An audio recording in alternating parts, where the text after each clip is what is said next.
Welcome to the Marvel Alliance podcast, where we cover anything and everything to do with the Marvel Universe. In the comics, TV, and movies, we'll go from the Mojoverse to Earth 616 to Queens, New York, in order to bring the Marvel Universe right to you. I'm the man without fear, Chris. I'm your friendly neighborhood Brent. I'm the podcaster of Mischief, Chaz Snail. Alliance, assemble. All right, this is volume 88. As you kind of anointed us, Travis, the 98 Bulls have reunited once more. Yeah, there you go. Took me a second. I forgot about that. But no, he did say that, didn't he? He did say it.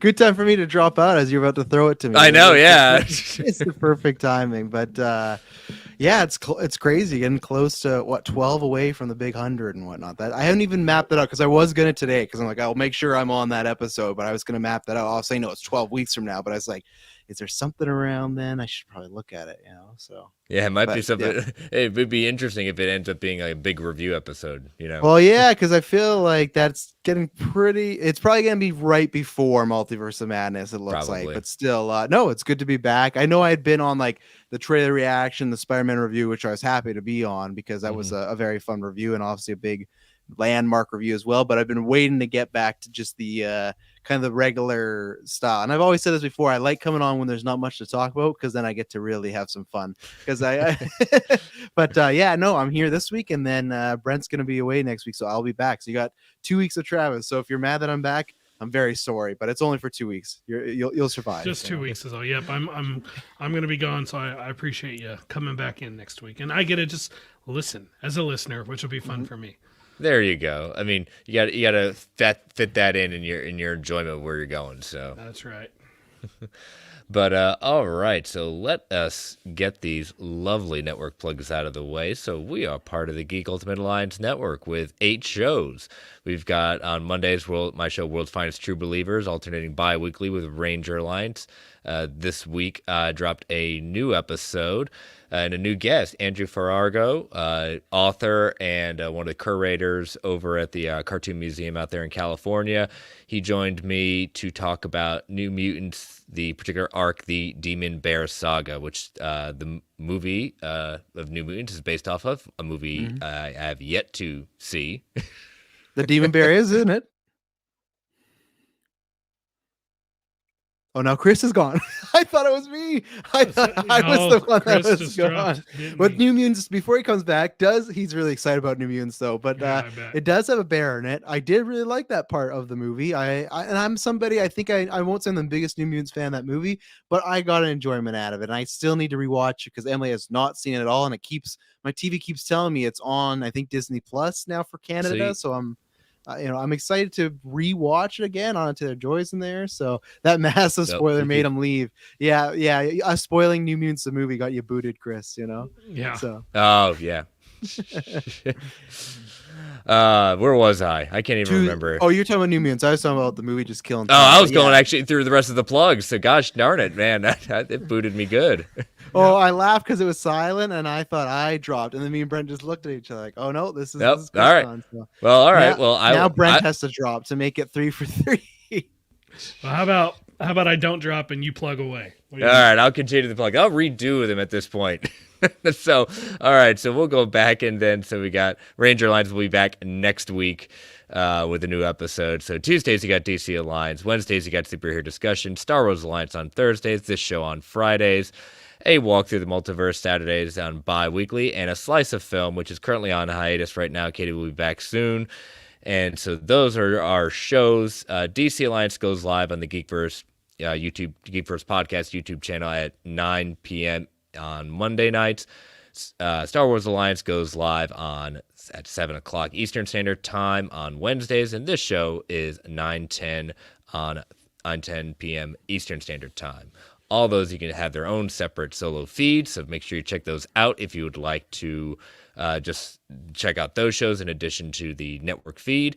And we have a Patreon, so if you want to throw a couple of shekels our way, we've got 2 tiers. We got our $1 tiers or tip jar saying, hey, we're doing a good job, we appreciate it. And then we've got our $5 tier with ad-free episodes, early access episodes, and Patreon exclusive episodes. We want to thank our patrons. We can't do this without your support. And you know what, Brent, you and I have concocted something that we're going to launch either at the concocted. Like we're witches Came or up with Mephisto confirmed. It was Agatha all along. It was indeed. So either we're recording at the end of this month, so we're not sure if it's going to drop officially the last week of January. It all depends on when that last week we record, or it'll drop in February. But we will be starting a monthly show on Patreon, a Marvel Alliance focused show. It is entitled "We Can Watch This All Day," the Marvel Alliance MCU rewatch. Brent and I will be going through all the movies in chronological order, not release order, chronological order with the one shots. And we will be starting obviously with Captain America, the First Avenger. This is something I've only done once, and that was when I was getting ready for Endgame. Brent, you said you have not done a chronological rewatch. I have not done the chrono watch, and I'm gonna say let's shoot to. We'll just behind the curtains. Let's shoot to try and record earlier in the week if possible. Okay, yeah. And then we can get the episode out for January, so we can truly start in January. Yep. Otherwise, we're gonna have to do 2 in February. Yeah, it's true. So if you are a patron, that's something coming your way at the end of this month. If you are not a patron and want to hear Brent and my thoughts on the MCU, so every month you will get that content in your feed, in your patron feed. So something that came to me New Year's Eve at that point. I said, you know what, let's try something like that. So. Yep, New Year's Eve when we were talking about it, and let's be clear with the one shots. They're not going to be their own episode. There's only like 4 or whatever. So it's Captain America: The First Avenger and the Agent Carter one shot. Yes. Just to be clear, I actually watched them both last week because I knew I wasn't going to have time these next couple of weeks. I'm like, I'm watching them this week, so I'll be good to go. Yeah, and I think when I told you this, Aaron had actually the same reaction as your wife did, saying, "Well, sounds like we've got movies to watch now." Yeah, pretty much. Yep. I'm excited for the chronological part. I've only done that once, but it's really fun because I know they didn't plan it that way, but sometimes there's things that just really vibe together and really go well. So other things not as much, but like some of the big stuff. So yeah, I'm very much excited. If anyone from GUA is listening to this, they don't even know about it. They're getting an email this weekend that was about to have that. So there you go. They get the listeners who got an exclusive there. But yeah, it's gonna be.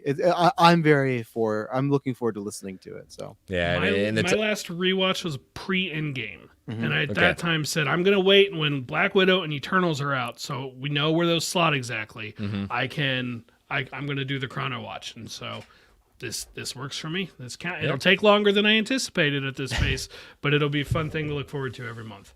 Yeah, since y'all heard our thoughts, throughout the show on some of these movies, but not the kind of our deep thoughts. It's not going to be like we've done the reviews with the panel. It's just going to be Brent and I. It's probably going to be about 45 minutes to an hour length, just us talking about different parts of it, things like that, where we kind of where we were when we saw it in our mindset, and then how this movie kind of fits into our overall opinion on the MCU going forward. You just watch Eternal 5-minute segments in between every movie. No, there's some guy on TikTok. I don't know if he's still doing it, but he was making a massive chronological cut, one long thing, and I'm like, that's what it would be like. You'd be switching movies. I'm like, no, it's where the bulk of the movie takes place. That like Captain America: The First Avenger technically takes place like right before the Avengers. Also, if you look at the end credit stuff, right? No, the main point, like the main time of the movie is in the 40s. It's World War II. That's what we're starting with. Honestly, I would watch that cut. I want to see that cut that person put together. See, I don't think I would. I don't think I have that link. It's like a terabyte.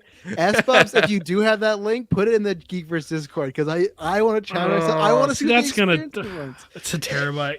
I just want to see what it would be like because it'd be like one huge giant crossover book. I'd love to see. Oh my gosh, that's good. Yeah. That's good. But yeah, the title of it is obviously a homage to Steve saying I can do this all day. But as you all can see, we host this kind of show. Brent and I can definitely watch these movies all day. So So it's going to be a lot of fun. I'm looking forward to it. So check that out at the end of the month. We'll be plugging it. If you're not a patron, again, jump on that. You have to be the $5 tier to get that access to the episode. So, all right. Well, a couple last things of paperwork. If you can't join us on Patreon, but even if you're on Patreon, if you want to, if you can take about 30 to 90 seconds and rate and review the Marvel Alliance solo feed and or the GUA feed on Apple Podcasts or Spotify now, or whatever your podcast choice might be. Give us that 5-star review. We greatly appreciate it.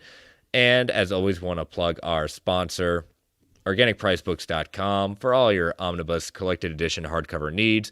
Use that code MarvelGUA at checkout for $2 off every single order. And great packaging. Books will get to you safely in the United States and internationally. I know Star Wars Alliance is doing a giveaway with the Old Republic Omnibus from OPB, and they are generously also donating to our international listeners a $100 gift card for reviewing Star Wars Alliance solo feeds. So make sure you check that out and make sure you enter in order to be considered for that contest. Thank you, Organic Price Books, for being our sponsor. All right. So, we got some news items, but nothing kind of rose to the occasion of, or the title of this is our must. We were hoping that a Moon Knight trailer was going to drop, and yesterday it started looking like, probably not happening. So we talked about it, and Travis, you came up with the idea of kind of looking at, our 2022 Marvel predictions, whether it be in film, TV, comics, or the business as a whole. I kind of said in the chat when you brought this up, so it's kind of like fact or fiction, but you brought up the idea, it's kind of like fact or fiction, but sometimes we put those ideas forward and we really know they're not ever going to happen. Yeah, like I fully believe my list that these things could happen, where fact or fiction, there's always sometimes like, this would be fun to throw out there and see what people think and see what the reaction is and stuff. But this list that I have is stuff that I legitimately believe most of it could happen. That now always the question is, does it happen in this calendar year? That's the fun part, because it's like, there's always delays and there's this and that. But I have my Moon Knight shirt saved for next week though, just in case if I'm here, and then so. Yeah, we'll keep our fingers crossed if that drops. So we each came up with 5 things related at that point, and we're just gonna go round robin. So Brent, I'm gonna toss it to you first. All right, I'm gonna start with She-Hulk. She-Hulk will feature at least a cameo appearance from 3 or more past Marvel actors, not counting Mark Ruffalo and the Abomination. His name Tim Rothman. His name's escaping me. Tim right Roth, now. yeah. Tim Roth, yeah. So not the Abomination, not the Hulk, because those are confirmed. At least 3 past Marvel actors will appear in She-Hulk. Well, we could go. We're all thinking Mr. Murdoch making that appearance. That'd be one of them. Feige made that quote when She-Hulk was announced that you never know who's going to pop up. I've heard people speculate Jessica Jones. Yes. I have not heard what I would call rumors of it, just speculation. And I don't know. I just feel like, because, I think Feige said it's 9 or 10 episodes. I just feel like several court scenes, 3 or more. I feel like it's a... And honestly, I feel like I already have one with Murdoch, because I think he's going to show up. Yeah. I feel like maybe I'm wrong. Thunderbolt Ross is not confirmed for the show, is he? I don't think so. Okay, not, so not to my knowledge, but that would give me one. See, I had revisionist history that I thought it was at some point, but I think that he's very likely. I don't know if it's this show, but I've always said I could see them sneaking in a Betty appearance. I still think Betty at some point will come back. I don't even know if it's like in a large role, but I would have never thought. I thought Abomination might come back, but with Tim Roth coming back, I feel like we may get some sort of humanness of Blonsky again. I know his voice was for Abomination, but in Shang-Chi, but I think Betty's always popping around. So yeah, I could believe that. I think 3 is possible for who's already not known, but watch it just be at the 2 mark, and then I would not get the metaphorical point, I guess. No. But this is about the idea of, because we talked about like we can revisit these next year when we do this again to see who got wrecked and who got correct. So Indeed. All right, Travis, why don't you hit us with your first one?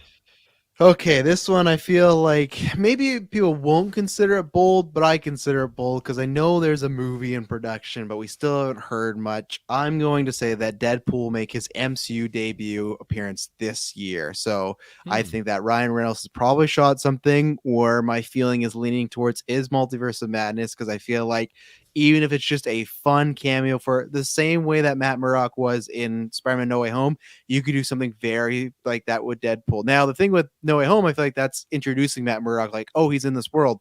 You don't even necessarily need to do that with Deadpool. I think you could, but if they're going through different dimensions, different multiverses, who says you don't pop through, the old Fox universe and that's where Deadpool is? And I've always thought that would be fun if he was in his universe and somehow, because this movie, it almost made him fall into the MCU and that's how he got there.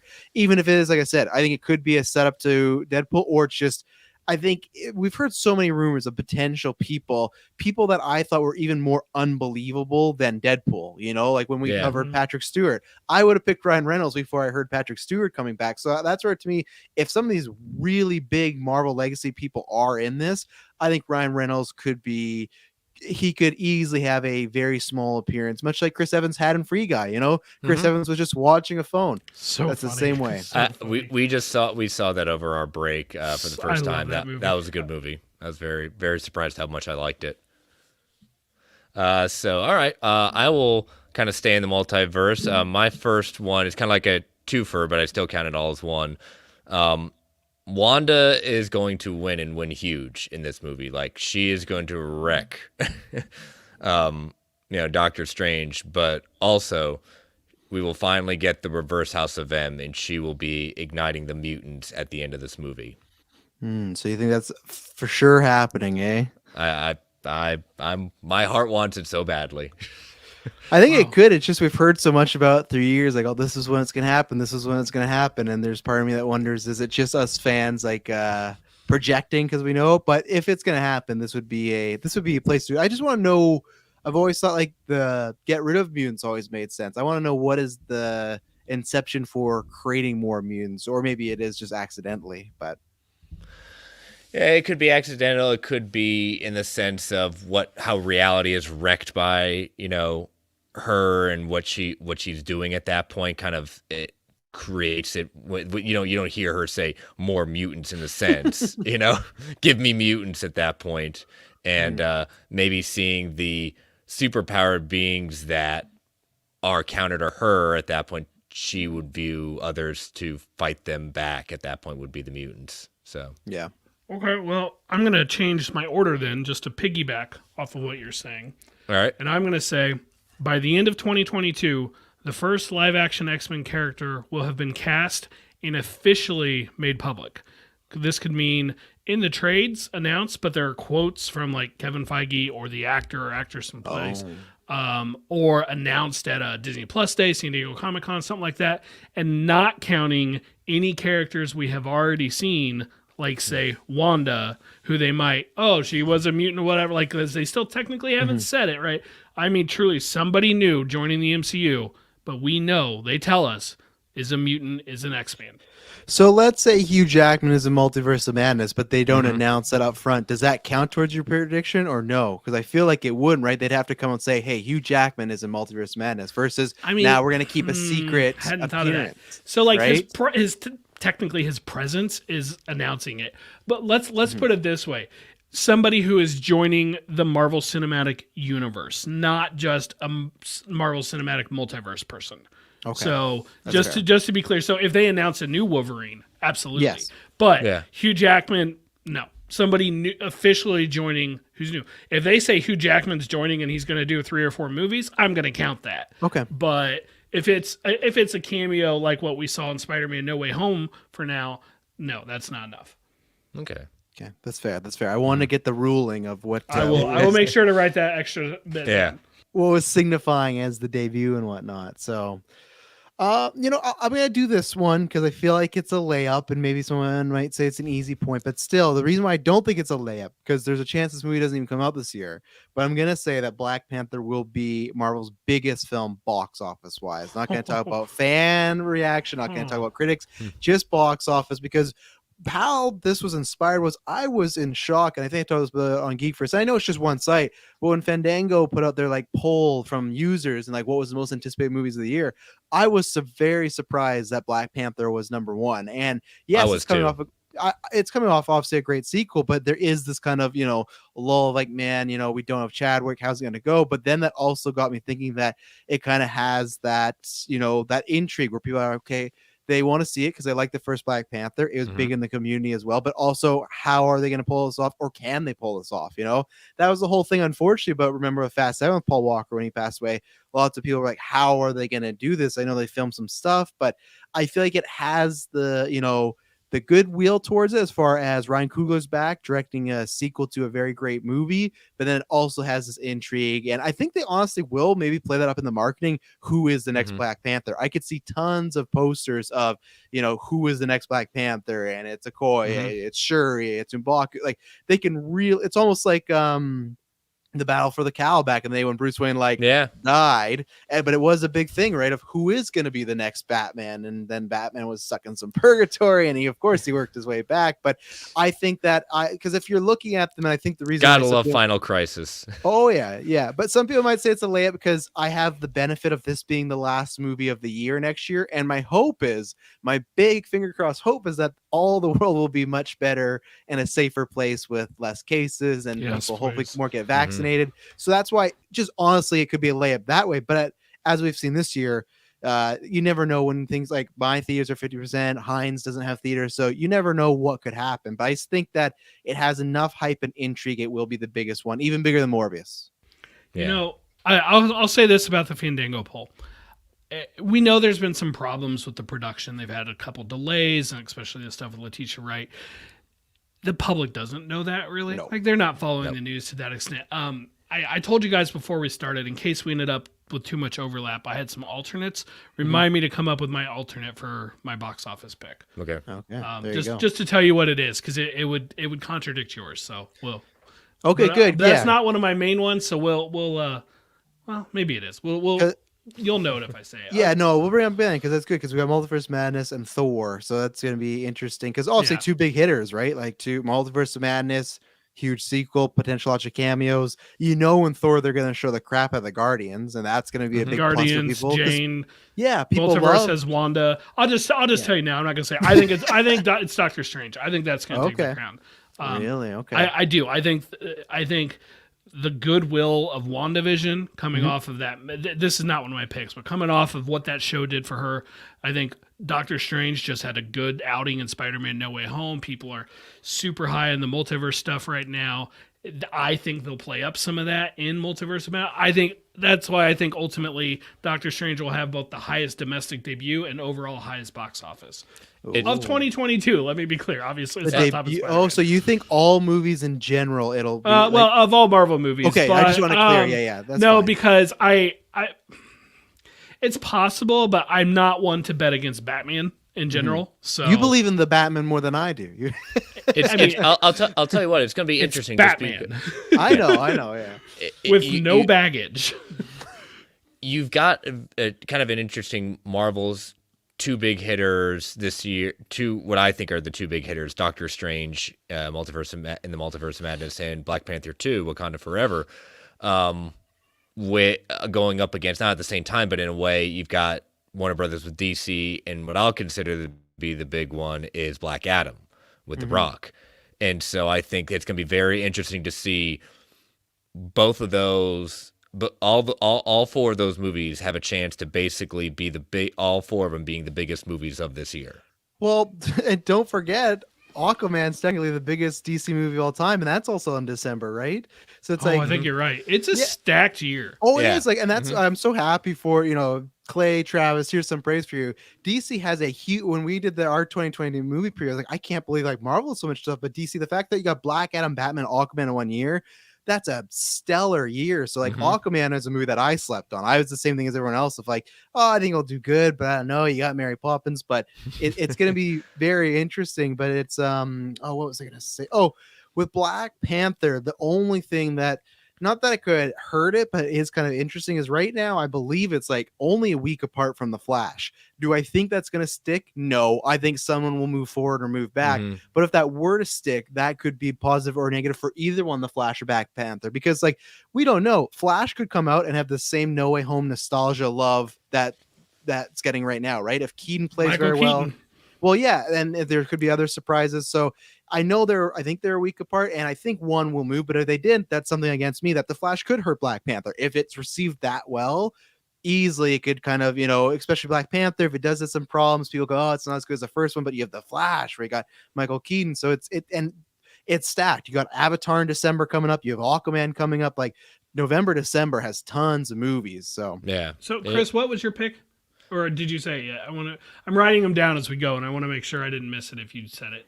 What my next one is? Yeah. No, I haven't said it yet. Okay, no, perfect. I haven't said it. No, I wanted to ask Chris though, because I don't think I think he was being Switzerland. You said Doctor Strange. I said Black Panther. Chris, where are you on as far as the Marvel films, and why is it Morbius? Because Morbius is coming out in April with much better. No. Morbius is coming out. Morbius is going to come out in October. That's what's going to happen. Yeah, it'll be the week before Across the Spider-Verse. Hashtag Chris told you. Yeah. It's going to get one more delay because it doesn't really want to impact those last dollar theaters of No Way Home that's still in the theaters in April.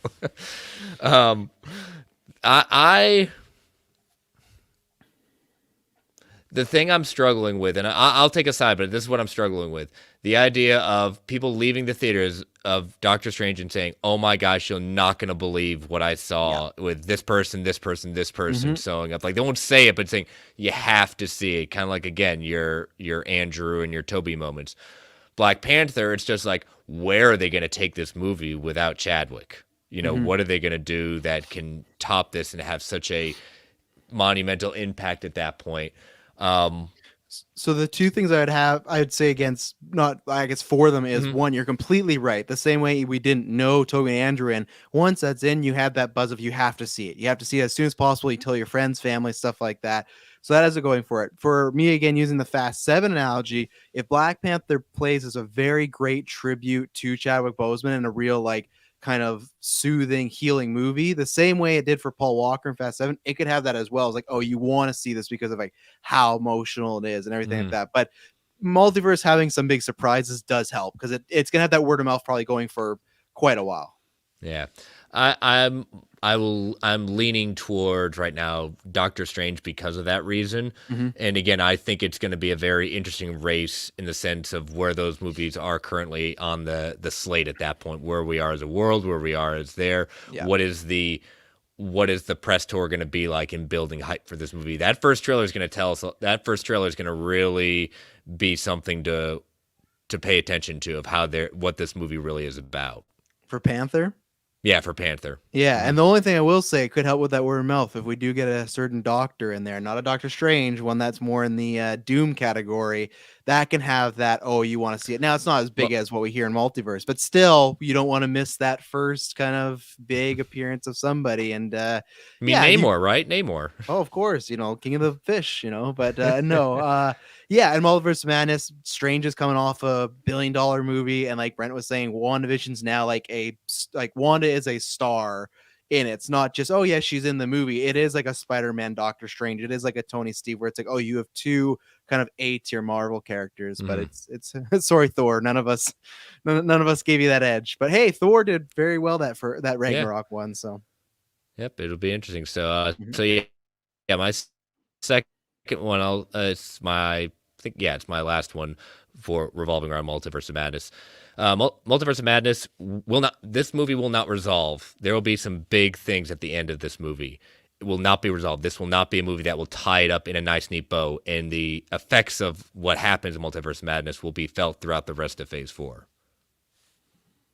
This will not be a movie that ties it all up in a nice bow at the end. That's tough because everyone almost seems to go back and forth because some people are in your camp and some people are in like, oh, this will close off the multiverse thing. I will agree in a sense that I think we could leave in a cliffhanger state where Doctor Strange may be like missing in action, or we don't know where he is, like something, or he's on some sort of mission. So I would agree that I think there'll be some sort of element of something left open, or a cliffhanger, or even if it's Wanda's done something not even villainous, but something a little questionable. And again, she's at large. WandaVision, now Doctor Strange, she just keeps getting away. So I agree. I think something will be left open. Yeah, something will be left open for sure. Like it's Marvel, it's what they do. There's always something that's a little bit open, right? Or at least usually. I don't know, but will not be tied up in a neat bow. Like, is the main crux of the story going to be finished? I don't know. I think it is, but it'll be one of those things where like I could see like a credit scene showing there's still like cracks in reality or whatever to show that they think they've solved the problem, but there is still more to go. So I think I'm gonna take the reverse, but it's not by much. I definitely can see your point. I just kind of view this, especially when seeing that kind of teaser we got for it at that point. Like this could be quote unquote it's not necessarily, I don't compare it to Infinity War, but this is kind of leaning me towards, this is like an Empire Strikes Back kind of movie. It's like the heroes are going to lose very badly. I could see that. What I would love if the movie ended and they thought it was all good. It's probably too similar to Skrulls or too similar to Dark World. But what I would love is if they all win and Doctor Strange is there, but it's actually not our Doctor Strange that's left. Yeah. Like our Doctor Strange is off, missing, or like he's like stuck in some sort of prison, and Strange Supreme is just here acting as our Strange. And that would be, because like it'd be fun to us to know. Things did get a little out of hand. Yeah, but again, I don't think they will do that, because they're kind of already going to be doing that with Skrulls. Like, oh, you thought it was this character, but it wasn't. But yeah, it's lots of possibilities. S-Bub's saying the twist is that Doctor Strange is actually the one with No Way Home. He sacrifices himself to close the multiverse, but is sent into it. I could see that, yeah. AKA, I see him making some sort of hero play. Yeah, aka what the people thought was going to happen in No Way Home. So hey, and maybe it was going to happen, because remember, at one point, that was supposed to go after Doctor Strange, right? So there was going to be... That easily could have changed plans, so... Gotcha. All right, well, we're going to take our first ad break as we continue on with our predictions. So again, listeners, these ads help keep the lights on in the Geek Ultimate Alliance Network. We don't get to choose what ads come on, and they can be a bit loud, so I'm going to give you that 3 count to turn that volume down before they come on. 3, 2, 1. We'll be right back. And we're back. So, Brent, what's your third prediction?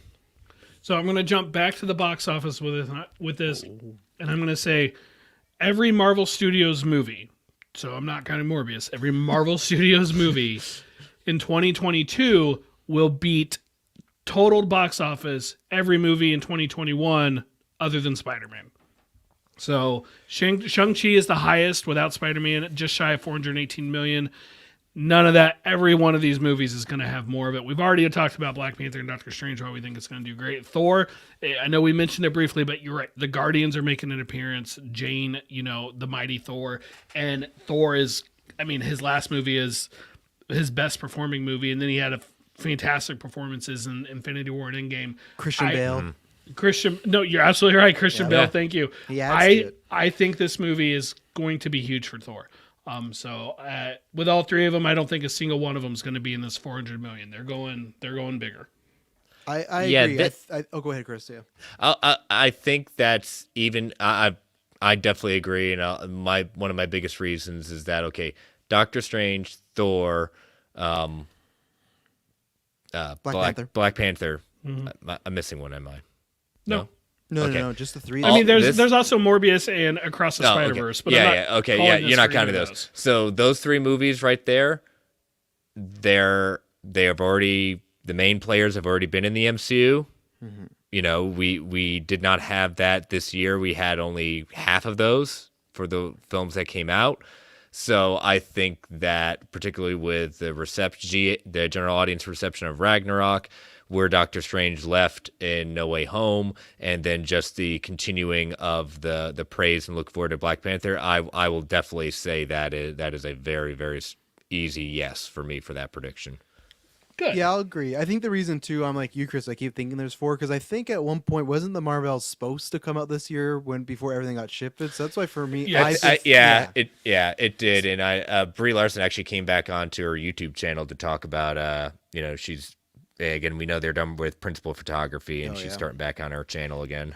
Yeah, so that's why I keep thinking there's 4 because we've gone 4 for a little bit. So, but no, I agree. I think Morbius would be lucky if it got anywhere near that.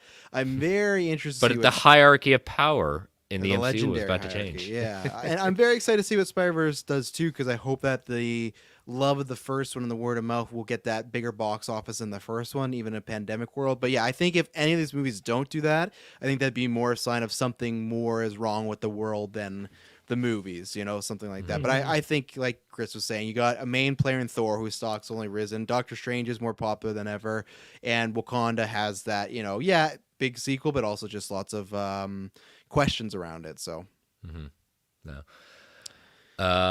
What you got next?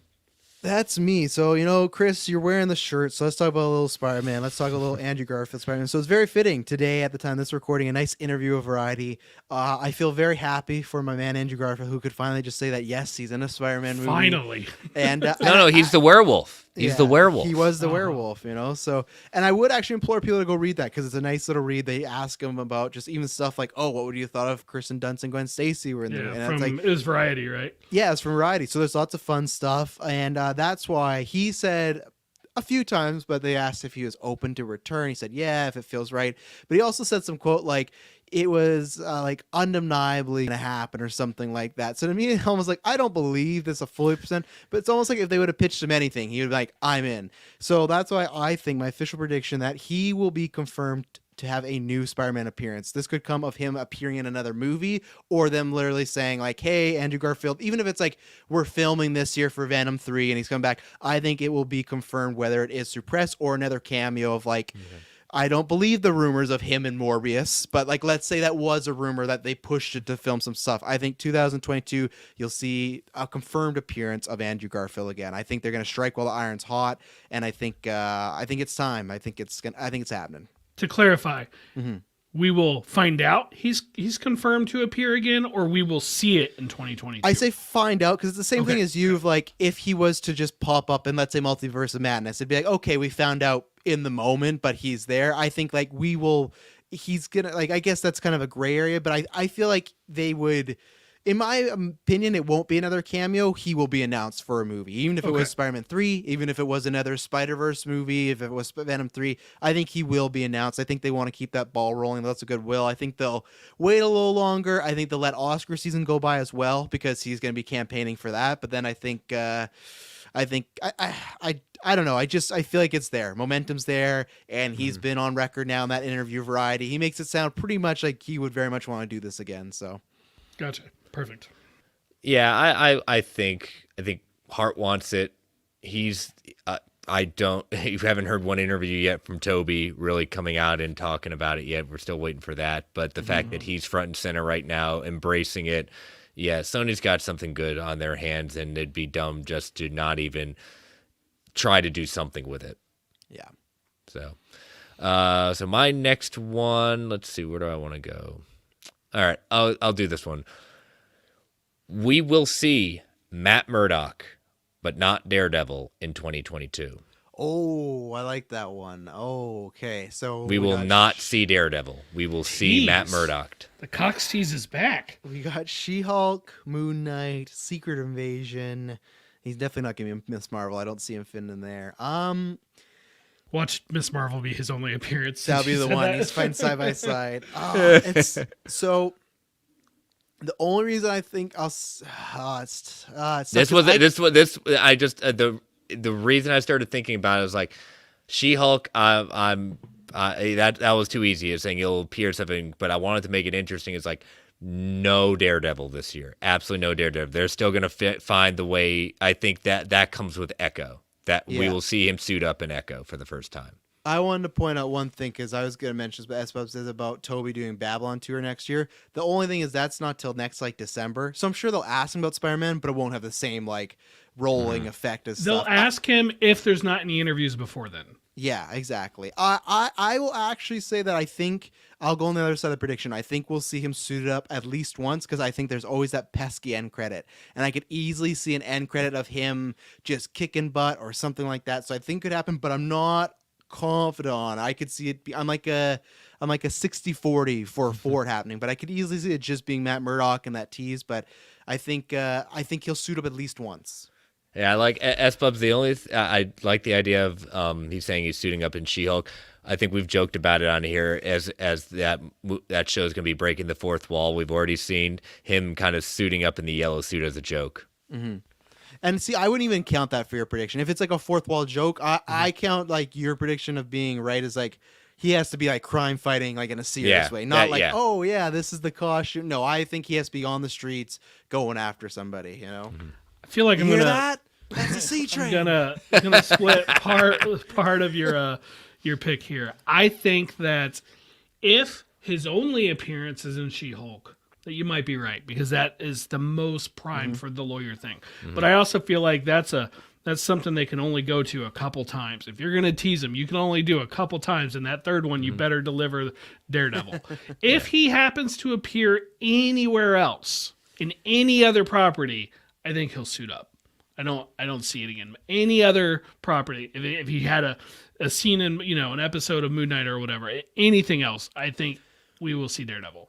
I would love it if he does pop up, but us as the viewers don't get to know that that's Matt Murdock. We know it's Matt Murdock, but I would love if they almost treated them as two separate entities going for a while. Like Matt Murdock's this lawyer over here, and Daredevil's just this guy that pops up. For the GA who didn't watch Netflix, because I know it was big, but that could be kind of fun. And I think it would be kind of fun because I feel like he's going to be one of those guys that is going to try and keep a secret identity for a little while. So I think that would be fun if like you almost have two different characters going on, and then there could be that moment, whether it's a show or Echo, where it's like, oh, you're Matt Murdock, and of course we know, but have some fun with it. Yeah. So, all right, Brent, what you got for number 4? It's related to Travis's last with Andrew Garfield. I will say Andrew Garfield's Spider-Man will be teased in Morbius, but the actor will not appear unless they use old footage or maybe a credit scene. And I don't think they'd be filming this credit scene now. I think they would have done it during No Way Home shoots. Yeah, I think you're right, because I don't count the old footage as like that's his appearance. I think you're right and wrong. I think you're right on that, but I think where I'm still struggling with the Vulture of it all. It doesn't. It's a square peg in a round hole, and I don't understand how Michael Morbius could be in the world of Andrew Garfield's Spider-Man while Adrian Toomes of Michael Keaton is. Now, again, we have to learn, is it just a variant? Is it him? But I feel like the trailers are proposing as this is the Vulture from the Spider-Man movies. It's the same tracksuit. So that's where I'll say no, unless there's some bait and switch that we don't know about, which clearly there's that Spider-Man poster that says murder. I think that poster is getting changed to be Garfield's Spider-Man. I don't think that's going to be the Maguire one. But what is going on with Adrian Toomes then? That's either way, the Adrian Toomes question is there. Is that Toby or Andrew? Either way, that question is there. Yeah. Because I don't think anybody feels that poster is Tom Holland. Well, I think they were trying to make it seem like it was Tom Holland, though, right? Because he was accused of being a murderer in No Way or Far From Home. But they've also got Oscorp from the Garfield movies and like the same logo. To me, the easy answer is Vulture's a variant. To me, that's the easiest answer. That's my single biggest question is what's up with Adrian Toomes. Well, but we know Michael Keaton went back and did reshoots for that movie. He did. He plainly said it in interviews. And he had no idea what they were for. He's like, they tried to explain it to me. He's like, I didn't understand. He's talked before about not really grasping all the multiverse stuff. Yes. And so and he's in 2 movies that have to deal with it. To me, it just kind of lines up that it's like, maybe I'll be wrong. Maybe I should have picked this, but I don't think he will be the same Vulture that we saw in Spider-Man. I agree with you. It's not the same one. It's meant to be a variant. It's meant to be kind of connecting it. Yeah, I would like that. I think all of us are kind of hopefully seeing that writing on the wall. So yeah, I'm definitely down for that. Or honestly, as I could see them doing this, Sony could pull a Fox X-Men and they don't even explain it. They don't, like how's Caliban in one movie Sony. And then he's in 50 years later. X-Men near the end got very wishy-washy with their canon continuity in those films. But that's typical for X-Men though. And even in the comics, it's typical. But I could see Sony of like, we just want to make sure Andrew Garfield's in here. Did we already film Michael Keaton stuff? Yeah, but whatever. Let's just do it. And then they'll let us figure it out down the line. And everyone will think it's some big thought out plan. But it's like, oh no, we'll let Feige deal with it. Here you go, Feige. Because I get like technically, if they don't sign a new deal, that Michael Keaton Vulture is like in their universe, right? It's not in the MCU. It's their own one. Feige couldn't do a Michael Keaton Vulture movie, so it's I guess we'll find out in April now.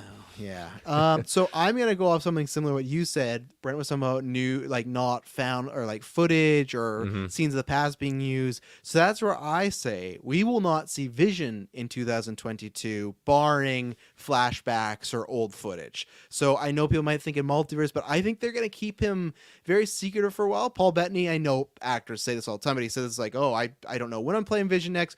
We know it's going to happen. We know there's a role, but I just think if it's the only place I see it is in WandaVision. If he's not, I don't really see him fitting with the rest of the MCU this year. Definitely not Black Panther.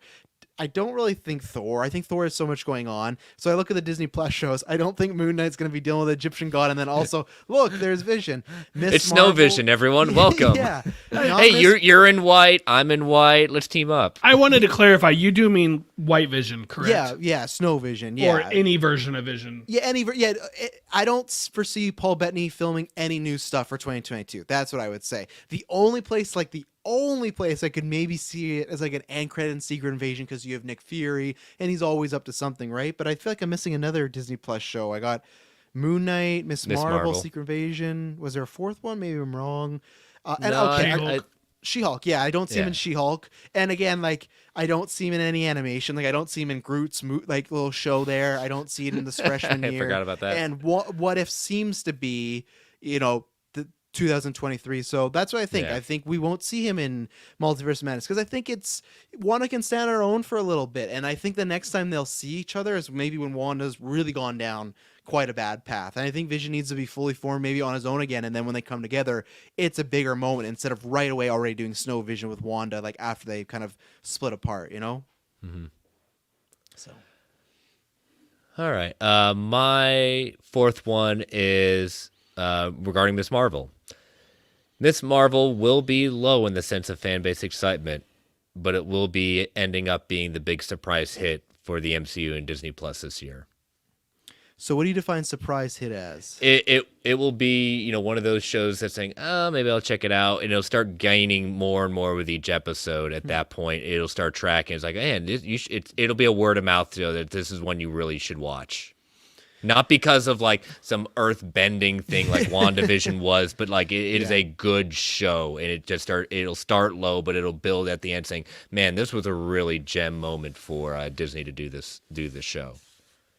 I'm 50-50 because I will see once I see the pilot, I'll know how I feel because I just wonder how much it leans into being kid or child oriented. Mm-hmm. If it leans that much, I think it'll have a very tough time with adults catching on, and it might be a binge before Captain Marvel 2 comes out, the Marvels or Marvels, whatever we're going to say. But I'm 50-50 on it because I got to see what that pilot, and I honestly got to see a trailer too. If we had seen a trailer, maybe I have a bit more, but I want to see like stakes, or is it very like Boy Meets World-ish kind of, and there's not gonna be a crowd, there's not gonna be laughing or whatnot, so I'm 50-50 on that one. Mm-hmm. I think I side with Snell, but maybe lean just a little more because I could see the sleeper hit. I could see it becoming that, so it's definitely plausible. Yeah, I mean, I'm not saying it's gonna like overtake like if Moon Knight's the big. I'm not saying it's the big hit of the year, but I maybe clarify like you said, Brent, the sleeper hit of the year. So, all right, last one. Yeah. So I was thinking about how we just found out there were like those first rounds of production meetings for Blade happening, right? Like within the last couple of days. I'm gonna say Blade's release date will be announced with the next update to the Marvel slate. I'm not saying sometime this year. I'm saying the next time we get one of those presentations of some sort that gives us like, here's the upcoming things, we'll get a release date for the movie Blade. I think the rumor is they start filming in August right now. Really? That's the latest one I've heard. That they're still casting obviously right now, but I think the latest one I've heard today was August as they start filming. Yeah, I didn't even know that, but I would say 100% on this one because they got writers for it right now. They're casting, like they casted Delroy a couple of months ago. So it feels like it's in that stage where the ball is rolling. And yeah, I agree because I think there's some things they want to put a date on because, you know, we know a Fantastic Four is coming, but we don't know exactly when. We know this. I still very much am wanting, as back to my first prediction, I'm very much wanting a Deadpool date. You know, I want it on the calendar of like, hey, we're doing this, especially after Ryan Reynolds like, yeah, I'm gonna take a good break from acting. I'm like, oh, I thought Deadpool was coming. Yeah, that kind of got me. He's like, that's not the thing you need to be hearing right now. I thought the same thing, but that good break could be 4 or 5 months, and then they could still do Deadpool with how far out the slate is to what we know. 100%, but I think you're right on the Blade one. I think we will get a date this year. And they did get Ryan Reynolds to suit up for that commercial with Korg. They did. Yep. And so that kind of thing could have happened around, say, a Multiverse of Madness cameo. Yeah. Yeah, I agree. I think that's we'll get an update on that one very quickly by the end of the year. All right, so my final one. I didn't give it much love in the box office, but I'll give it some love here. So assuming, and this is not part of my prediction, I'm telling you why I made this prediction. I'm assuming that Taika and team are going to cover the cancer storyline with Jane Foster, and I think that eventually is going to lead in a place where Jane Foster is going to give up being, you know, the Mighty Four for a little bit to recover, and I think Thor might stick by her side, Thor Odin's son stick by her side. So that's why I think Valkyrie at some point will be able to pick up and use Mjolnir, and I think that will be her weapon of choice going forward. I think you still have Thor Stormbreaker, he'll be over there, he'll be able to pop in for any Avengers, but I think Valkyrie will use Mjolnir in Thor Love and Thunder, and that kind of sets her up as like not the replacement of Thor, but just another character that is adjacent to Unit Island team. I really like Valkyrie, and maybe Natalie Portman is like a huge hit and she just keeps it, but I could see, I don't know, I just have a feeling that Tessa Thompson, she's going to pick up that hammer. One of my alternates was going to be that both Jane and Thor will still be powered as like basically thunder gods at the end of the movie. In general, Valkyrie is awesome. That'd be pretty cool. But I gotta ask, would it be a little devalued when we just saw Captain America do it, and then we're going to see Jane do it, and potentially Valkyrie? Yeah, well, and you also got Vision. Don't forget about that. I mean, he's a robot, so whatever. Yeah. But it could be, but I'm almost looking at this as like she's the new owner of it now. And that's where, like, I know I said she'll use it, but in my head canon, it's, okay, she will, because I'm the exact opposite of you, that I think Jane will not be super powered. And I think the new owner, Mjolnir, will be Valkyrie, and it'll be hers going forward, and Thor will have Stormbreaker. And they can have some good back and forth about her having Mjolnir and stuff like that. And we got to see how it was rebuilt. And I know there's that poster that is or isn't real, because Taika says it's not real, but then Marvel goes and confirms, no, this is a real poster. So yeah, I mean, but in that poster, everyone was zooming in, and that hammer was like had broken stuff. So it was. Go ahead. Oh, I mean, just seeing S-Bobs has a good idea. You know, shards of Mjolnir being used to build a different weapon. That's like true. Like a spear or sword, but made from shards. I think they're. That'd be neat. I could see that. Can you still not pick it up though if you're not worthy? Can you not pick up the spear if it's not worthy? Well, that's an interesting idea. It's like the elevator and the hammer thing, right? If you put Mjolnir on a hammer, can the elevator go up? Elevator's not worthy. Yeah. I thought I either heard, I can't remember, S-Bubs will probably correct me. I know I heard the rumor, I just don't know which one it was. Eitri, Peter Dinklage returning either in Thor and Love and Thunder or Guardians. I can't remember. Oh, I didn't even hear that. So... I heard his name. I heard Eitri coming back. I just can't remember if it was Thor: Love and Thunder or Guardians. But yeah, I'm it's kind of Thor: Love and Thunder. It is. Yeah. Okay. Recently, like. Oh wow! I said some of the S-Bubs didn't know. Oh my god! There's articles from various places posted today saying he's rumored for Thor: Love and Thunder. Okay. Oh, there you go. All right. So yeah, it's interesting just because if you had like 2 or 3 people additional picking up, but seeing Tessa in Valkyrie's kind of new outfit at that point, very much harkening back to her Valkyrie in the Ultimates line. Yeah, I'm kind of 50-50 on that. I'm not sure. I'm not sure on that. Now with that, I'm not saying I wouldn't like it. I'm just saying I just don't know. Oh yeah, no. 100%. She is the king. She's the king of Asgard. So. Yep. All right, my last one. It's something I've said and hoping for a while, and I think this is the year an announcement of this project will finally happen. So an announcement of the project will be we will finally get Champions or Young Avengers announced in 2022. We will finally get that project confirmed that it is happening. So, the only reason why I might go the other route is because in my headcanon, I always thought that was going to come after Ant-Man 3 because they might be setting up Katie Lane and stuff like that. And there's always been people pitching of like, oh, like there's rumors Kate Bishop might have an appearance. So I don't think you're wrong, but I don't think you're right. So I'm at a 50-50 because it's one of those that I could easily see the same way. I don't think many of us thought they were going to just drop Fantastic Four and that Investors Day. They went, oh yeah, we're doing this big project. So they could easily announce a big project, and that's where like Katie Lang like gets brought in. And, like, oh, we know what she's getting brought in for. Yeah. You know, obviously the twins from WandaVision, we don't know what's going to happen to Multiverse of Madness, but that could be lots of setup. So I feel like Katie, did I call? Yeah, Cassie Lang. Yeah, there you go.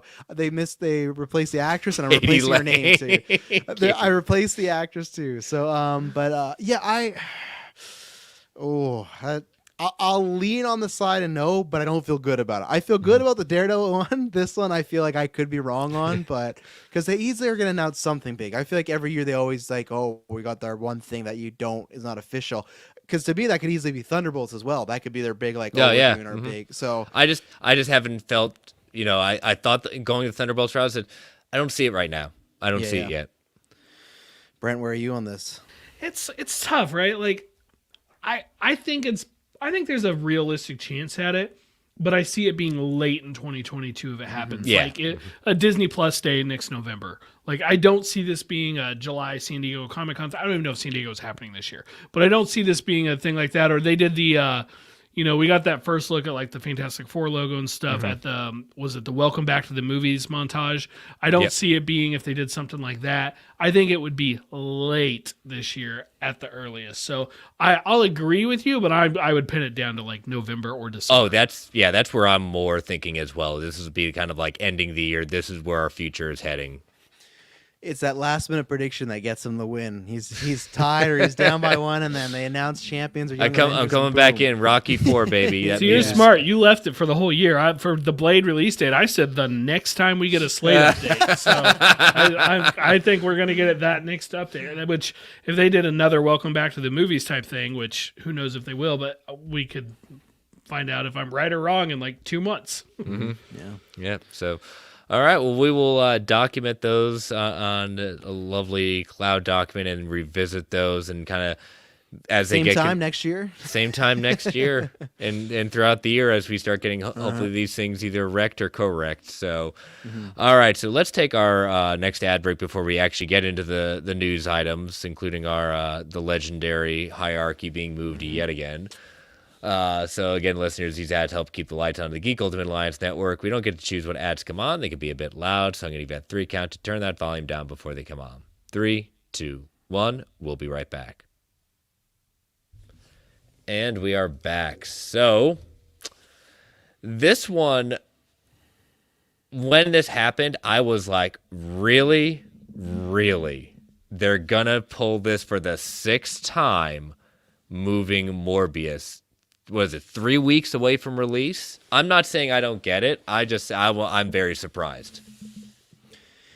Yeah, it's tough because I will fully state I am not on the conspiracy theorist bandwagon of them adding anything, whether it be an Andrew or a Spider-Man. I think it's just that maybe, and not getting cold feet is a bad thing, especially in this situation, but I think that there's always been these theories about the No Way Home box office stuff, but I do think it's cases we're picking up, and I think they're like, you know what, let's just play it safe, because it's not a massive delay, and they've kind of done this before, right, where it wasn't, this one's bigger, but like, remember Venom, they delayed by 3 weeks, because they were starting to feel confident about it. That date, they were delayed it by 3 weeks. It came out, was a big success. So I think they kind of had that idea of, you know what, let's just play it safe right now. Cases are going up. There's been countless premieres canceled. Like Scream was having its premiere night, that got canceled, stuff like that. Cases are all around. As we've talked about, I said earlier, in Canada, like my theaters are back to 50% capacity.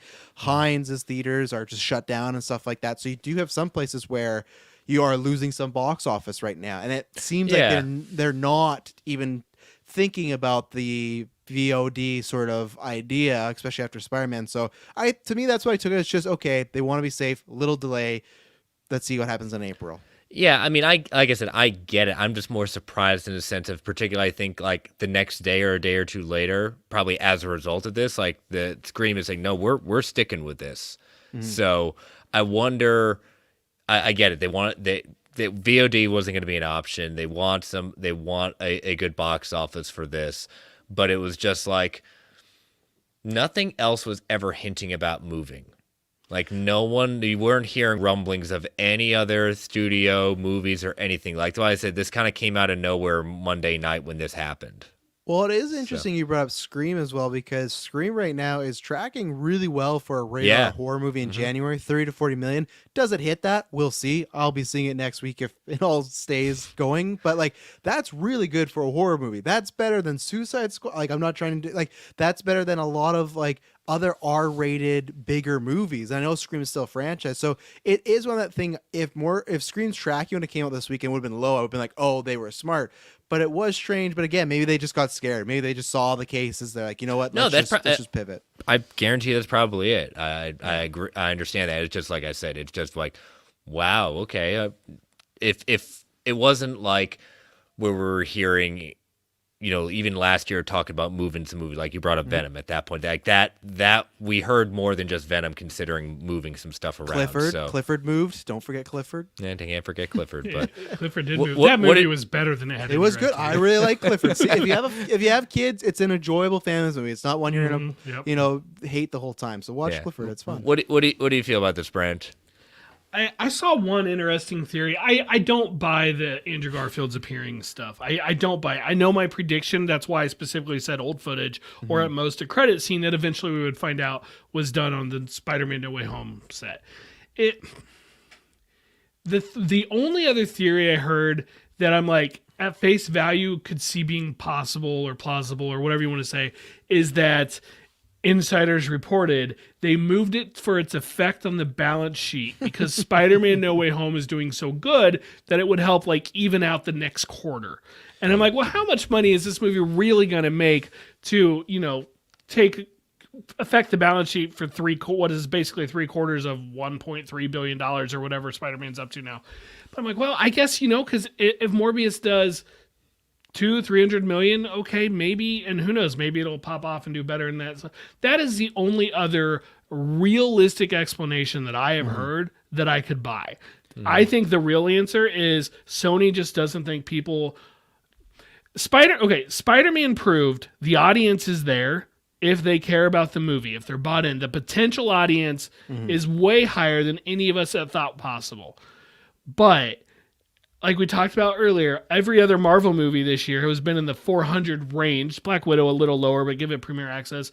I believe Venom's at 500. I think that's the highest. Yeah. And so if I'm Sony and I think that's the height and that's a much bigger character, well, Omicron, I don't think a lot of people are going to go out and risk it. I think more people were willing to risk COVID for anything Marvel Studios than they would be for this. And from that standpoint, if what they're predicting happens with Omicron happens and it drops back down relatively as quickly as it goes up, pushing back to April, that might prove to be a really solid move. And I don't know. Now, part of me wishes I had made a prediction that it would get moved again just because that'd be funny. But that's my off the record prediction. It's going to be October. They're not going to go in October because that's Across the Spider-Verse. And they're not going to mess with it. You're not going to go for the twofer? No. Double feature. Yeah. Hey, kids, see Miles, and we're going to see the killer vampire. Buy one, get two. It wouldn't even surprise me if Morbius had a credit scene for Across the Spider-Verse the same way Venom did for it.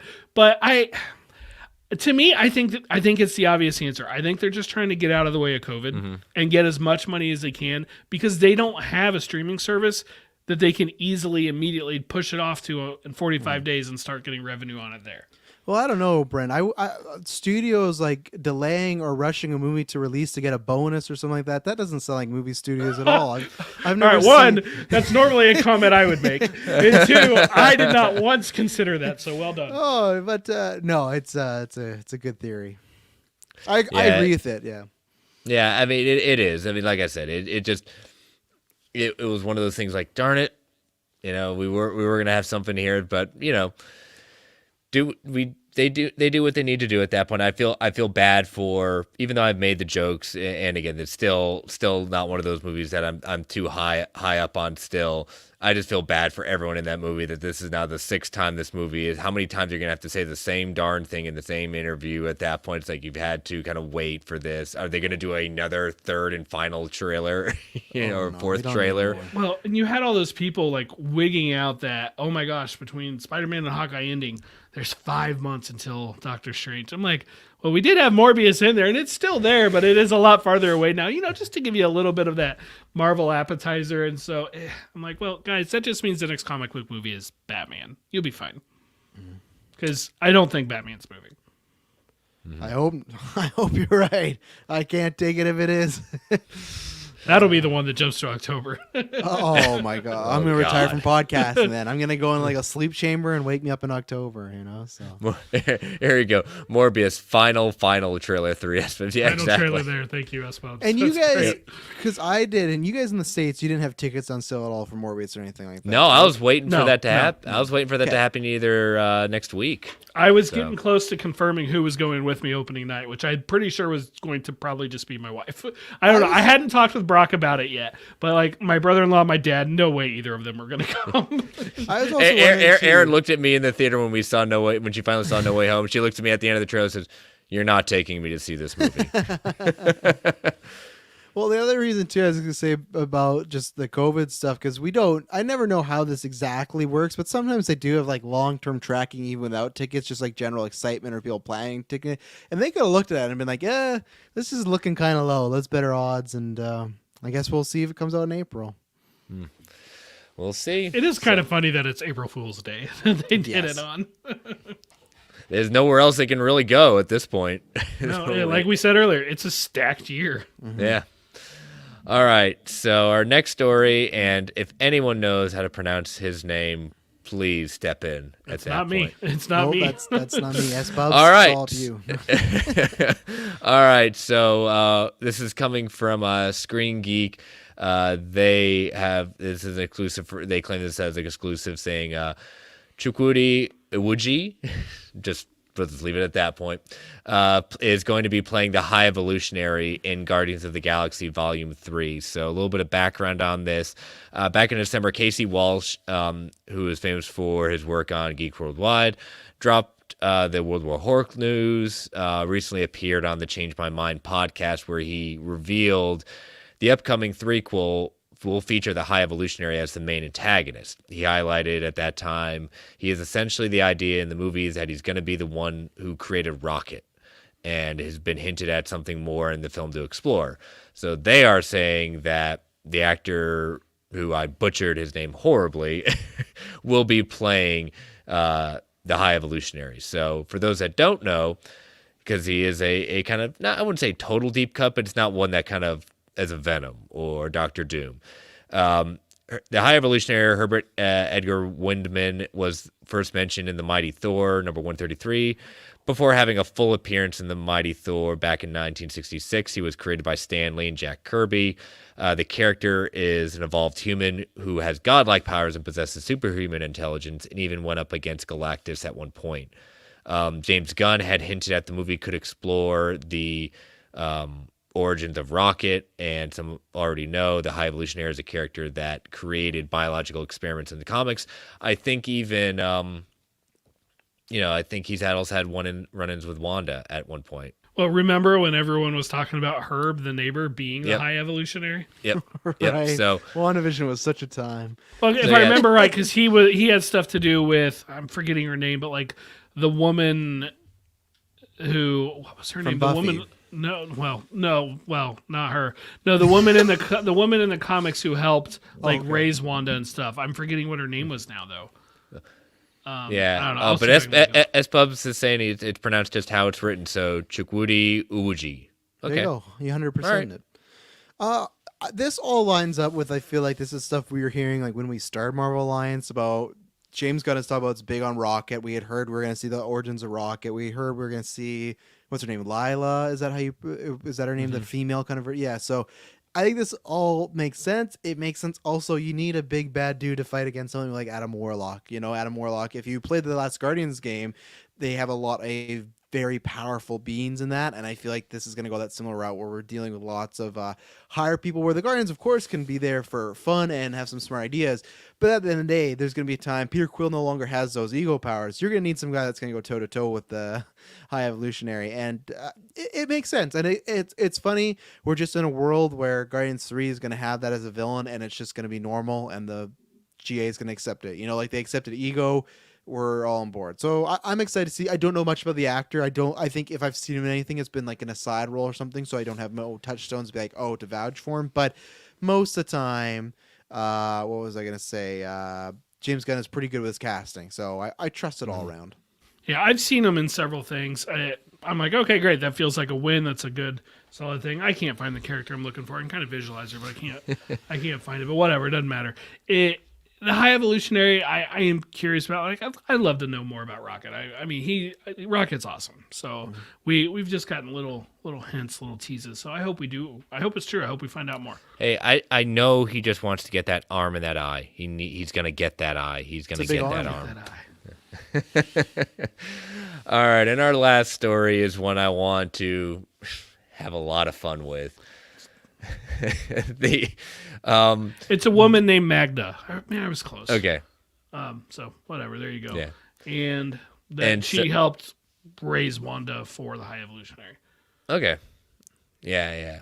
So we'll see. And so this next one, the question we're going to ask is this coming from Deadline, and deep within this article, the author had made some hints at, basically in so many words, Disney lost almost around the neighborhood of over $600 million on Black Widow piracy. And I know you talked about this a little bit, for some of your Patreon drops on us, Squadcast, actually, Brent, about like the VOD and the equivalents of that this guy was making. Or was that Ray? Well, no, it was me. It's just the way you come up to that number is they say that sources in the know, to quote the Deadline article, inform them that Black Widow had been pirated more than 20 million times. Take that times your $29.99 charge for Premier Access. And that's where they came up to this $600 million. And to me, well, I do believe that they lost out on a lot of potential revenue that way because, people are like, I'm just going to pirate the HD 4K copy instead of going to the theater or paying the $30. Yes, 100% people pirated it, but people would have anyway. They would have been terrible cam copies. They would have looked horrible, but people who do that don't care. And to them, it's more important that they get to watch the movie at their homes when they want, ASAP, than that they go and get the best picture, the best sound quality. 20 million people were not going to buy Premier Access. Let's put it this way. If you believe that $600 million, you're telling me that Black Widow was $1 billion movie between Premier Access and theatrical. I don't buy it. I don't buy it. They were not, some of them, sure, maybe 5 million of them, maybe 10 million of them, but I don't buy that 20 million people, because if they didn't have it on Premier Access, a insignificant number of these people would have just gone to the theater. And another good chunk would have just waited. Like, they would not have done it. So, yes, they absolutely missed out on some revenue. And let's be clear, they did not lose money. Their balance sheet did not get smaller. They didn't have to pay out $600 million. But they didn't earn money. They lost the chance to earn money they would have. Yeah. But I don't buy this $600 million. But that's not how you get the clicks, Brent. You have to say like the article, like the lost an insane amount of money. Well, sure, but I know that was in the tweets and stuff. But that, to their credit, that wasn't even in their headline. Correct. Because overall, this was looking at all the streamers and kind of comparing the different models that they did, looking at HBO Max's with the day and date for free, and Peacock did some of that, and it's an interesting article. It's worth the time looking up on Deadline. But to me, that $600 million feels like something that somebody at Disney, or maybe even somebody for Scarlett Johansson, leaked out. Pirates steal $600 million from Disney. That's a headline. That's a headline. There you go. So I think Brent's completely right. Even though I'm in a weird mind frame of it's not a pandemic, but I do think Black Widow, if the world was right, would have made $1 billion. I really do. Really? Wow. Yeah, just because ScarJo's a big hot enough, take. the character's big enough, and I think because it was going to be the first film after a bigger, not a huge drought, but it was one of the bigger ones until... It's going to be about 11 months planned. It was July 2019 to May of 2020. It was the original release time. Like, yeah, before pandemic and everything, right? I And think it stuff only like got that. moved Yeah. 3 times in the sense of announcements. So half of Morbius. But I do think that, honestly, I think it was going to hit $1 billion because I know it was the lead up to Endgame as well, but you had movies like Captain Marvel hitting $1 billion, and Marvel before Endgame and after Endgame just had such goodwill. I think because it was an OG Avenger, you had ScarJo. It was, hey, we haven't seen a Marvel movie in a while. I do think maybe not 600, definitely not 600 million for sure, but I for sure at least I would have bet anything it would have made around the $800 million mark. I really do. If Thor was rocking like a 750.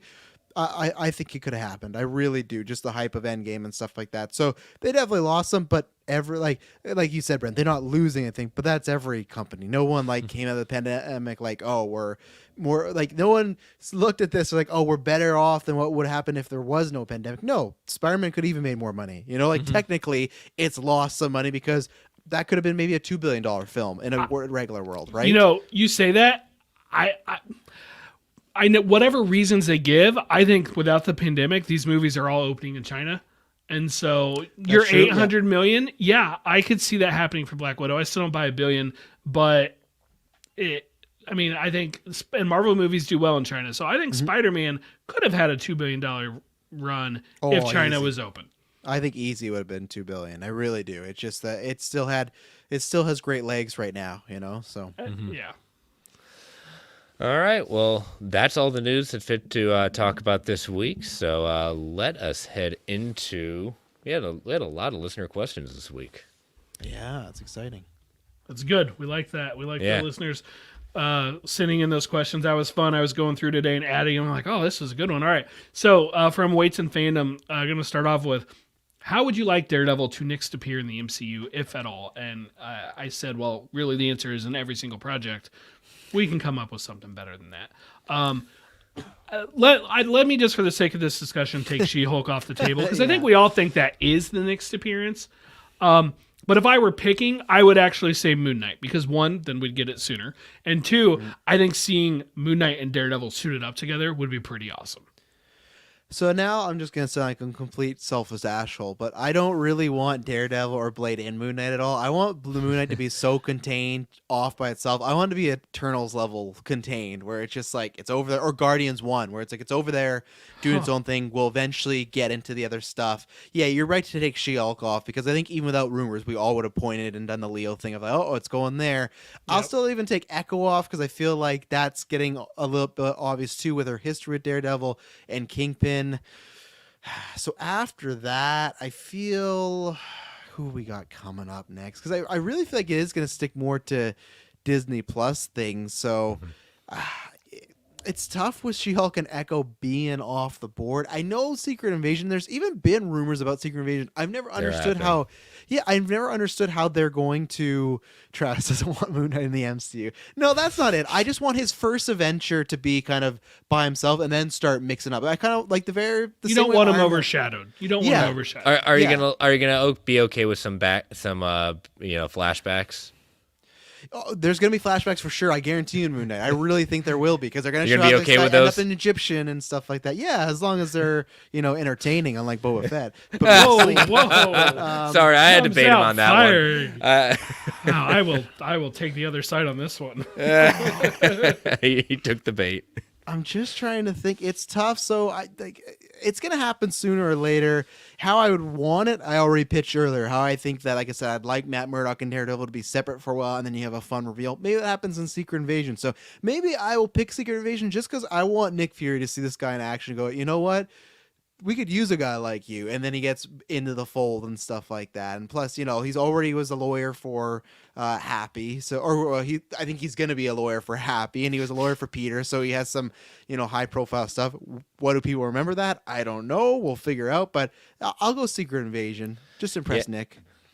Yeah, that's that's where I'm gonna go at this point, just because, as we said, She-Hulk's pretty obvious at that point. That's the low hanging fruit. It's how it can come into play.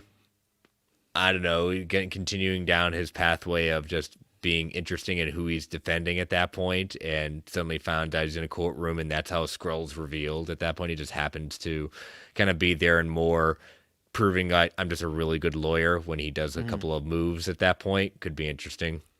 So here's my point. I should have said, where do I want to see him next? In his own show. That's what I want to see. Okay, true. Yeah. Yes, in his own show. Yeah, that's what I want to see. I don't want to let this pass because I won't let any opportunity pass to say I want him teamed up with Spider-Man. Of course, that's where I want him. I just don't think that would be the next time, right? Because if Sony has had we'll see him before that. Sony has had the trajectory of doing 2 every 2 years, right? So we can hope, fingers crossed, that we could get another Spider-Man in 2023, 24-ish, somewhere around there. Like this was a later 2021. So that's feels like summer of 24 would be a good guess. Yeah, so that's what I'm kind of giving you that. But again, I think we would definitely see him before that. But I very much hope that we get just even a New York gang of people together, get a little Frank Castle in there, Nice. What do we got next? All right, next up from Red Arrow X3, when do you guys think the next Disney Plus Marvel show will be aired, and which one will it be? Most people seem to think it's Moon Knight. Mm-hmm. There were those rumors of a trailer soon. There were rumors of a February drop for the show. I've not done the math yet to find out exactly when Boba Fett ends, but I don't think there will be overlap. I don't think there'll be overlap. If it's not the end of February, I've been leaning towards March. So Boba Fett ends, I think it's 7 episodes. So that would be the 9th of February. Okay. And then you got 1, 2, 3, 4. Hang on, I'm doing some math. 5, 6. So I think it could go anywhere in between that time because all it has to be done for May 4th. Because we all know Obi-Wan is dropping then. And I think Offset's going to get lots of promotion, and that's going to be, as I've said before, if any show is going to top Loki in those streaming premiere numbers, it's going to be Obi-Wan. That's the only one I see a shot of doing it. If Obi-Wan doesn't, I think no show will do it for quite a while. So I feel like Moon Knight, late February, even early March it couldn't be. So I think it almost has to be February because if it's 6 episodes the model, you couldn't drop it in March because that would we got April. I forgot about a month. Yeah, there's April. You have enough time. You have enough time. If you do it the last week of February or the first week of March, you've got enough time. You've got time. And then Kenobi May 4th, which is a Wednesday, the day they want to drop these things, that'd be asinine if they didn't do it. Yeah. I say it's March after the Batman. That's what I'll say. No, make it out the Batman. That way, it really makes you have a fun week. That's true. I'll die. I'll die for. I mean, they won't be the same day, so that doesn't work for you. No, yeah. You get DC's Batman and Marvel's Batman at the same time, right? Oh boy. Heyo. Are you talking about Daredevil again? No, I'm joking. Oh, Daredevil. Yeah, I am because he's going to cameo in it. All right. From Anthony from DC Outlaw or Crimson Cow. If it's true that Professor X will be in Doctor Strange, would you prefer a legacy casting or a new actor? I'd prefer either McAvoy or a new actor since Stewart had a great end. I'd especially prefer a new actor if that's the Professor X going forward in the MCU. So he also asked that second question about the multiverse cameos, right? No, someone else asked that one. Okay, good. So I can still say that. So go ahead, Chris. Yeah. It's gonna be someone we've seen. I do agree with him. I think Patrick Stewart had a great send off with Logan at that point. When it comes down to recognizable, where the audience is gonna be like, "Oh my gosh," it's gonna be Patrick Stewart. Mm-hmm. I think that'll be the big. I know they had that. They said they had that. He had that meeting with Feige, having nothing. Supposedly nothing ever came about of it. I'm not knocking McAvoy. I really did enjoy his portrayal, but I think if you want that oh crap moment that this is happening, it's Patrick Stewart. I'm of two minds of this. If he is a variant having a cameo in the movie, I'm all for Patrick Stewart. I'd be all for James McAvoy too, but I would all be for that. If this Xavier, if we mean Xavier, and he is our next MCU, the guy that's going to get all the kids, get all the students, teach, I don't actually want that to be Patrick Stewart. I love Patrick Stewart. You can make a case it's perfect casting, but we've seen with McAvoy, it is possible to find someone else great in that role. And I do want someone to have their own stamp on Xavier, not just, and here's the thing though, where I could be completely wrong. Feige last week was just talking about our interview came out where it's like, oh, we didn't go out and get a different person for Doc Ock or Green Goblin because if the perfect actor exists for the role, it's there, right? But I think with the MCU, Xavier, if he is brought in, unless they're going a different route, would be there for a long, long time. Patrick Stewart is an older gentleman, but I also just think that I want the MCU's X-Men to have a bit of a different feel. To me, it's different with Doc Ock and Green Goblin because they could just be there for one film fighting Spider-Man and then they're off. We may never see a Green Goblin again in the MCU, right? So that's where I think, oh, perfect, get Dafoe. That is the perfect casting.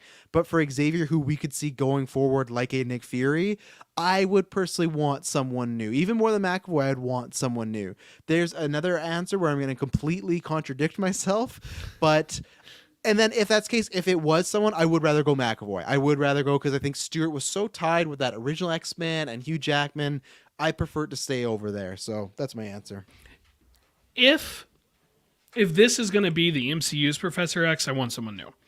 If it's just a cameo, I think McAvoy... I think there's a chance. I think Stewart is more likely because not only was Kevin Feige meeting and talking with Hugh Jackman at some point, he also met with Patrick Stewart.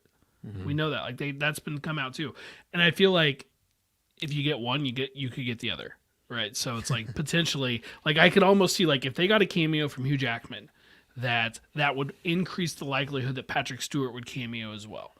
And so, if we see a Professor X, my money would be on Stewart first, someone totally new, separate, and third would be McAvoy. The thing is, I don't think this is where we're going to.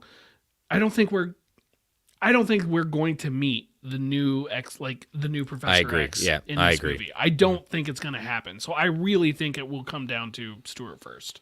I think it's basically Stewart or there's no Professor X. Yeah. Okay. McAvoy's a great actor. Absolutely he is. Yeah. And he was a great Professor X. Like I don't want to mean to demean him. I just saying where I'm ranking what I want and what I expect. I feel like he's this generation's Garfield for Xavier, where everyone just talks about Stewart and whoever this new person will be, and McAvoy's gonna be that guy in the middle. That everyone's like, yeah, he was good, but no, McAvoy he was very good. Yeah. Next up, Charlie from DC Cavalier. Couple questions. Out of any of the new multiversal characters that came in No Way Home, who would you choose to stay in the MCU permanently, hero or villain? I gotta go for the easy answer for me. It's Dafoe because I don't think I need Garfield or Toby to stay in the MCU because I feel like I'm fine if they, people, what was trending yesterday, people had their little campaign for Spider-Man 4. I'd rather that or like a Spider-Verse live action or them appear in a different universe, even if it's Venom. I think there's more routes for the Spider-Man. I would want Dafoe's Goblin to either stick around or him to play Norman Osborn again. And that's a question that's still up in the air because No Way Home, Feige has those questions, but No Way Home neither says there is or isn't a Osborn in the MCU. They can go either route in the future, which I think that was purposeful. So easily Dafoe, who was incredible in No Way Home. 100%. Completely agree with everything you said.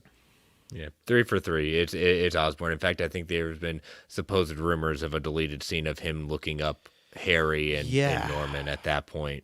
As an end credit scene. I love those memes where it's like, imagine he gets to college and his teacher is Kurt Connors and his roommate is Harry Osborn. It's happening again. I still think they should do that. I think they should pull a book from Flash TV show with Wells and I want Peter to meet this Norman all the time.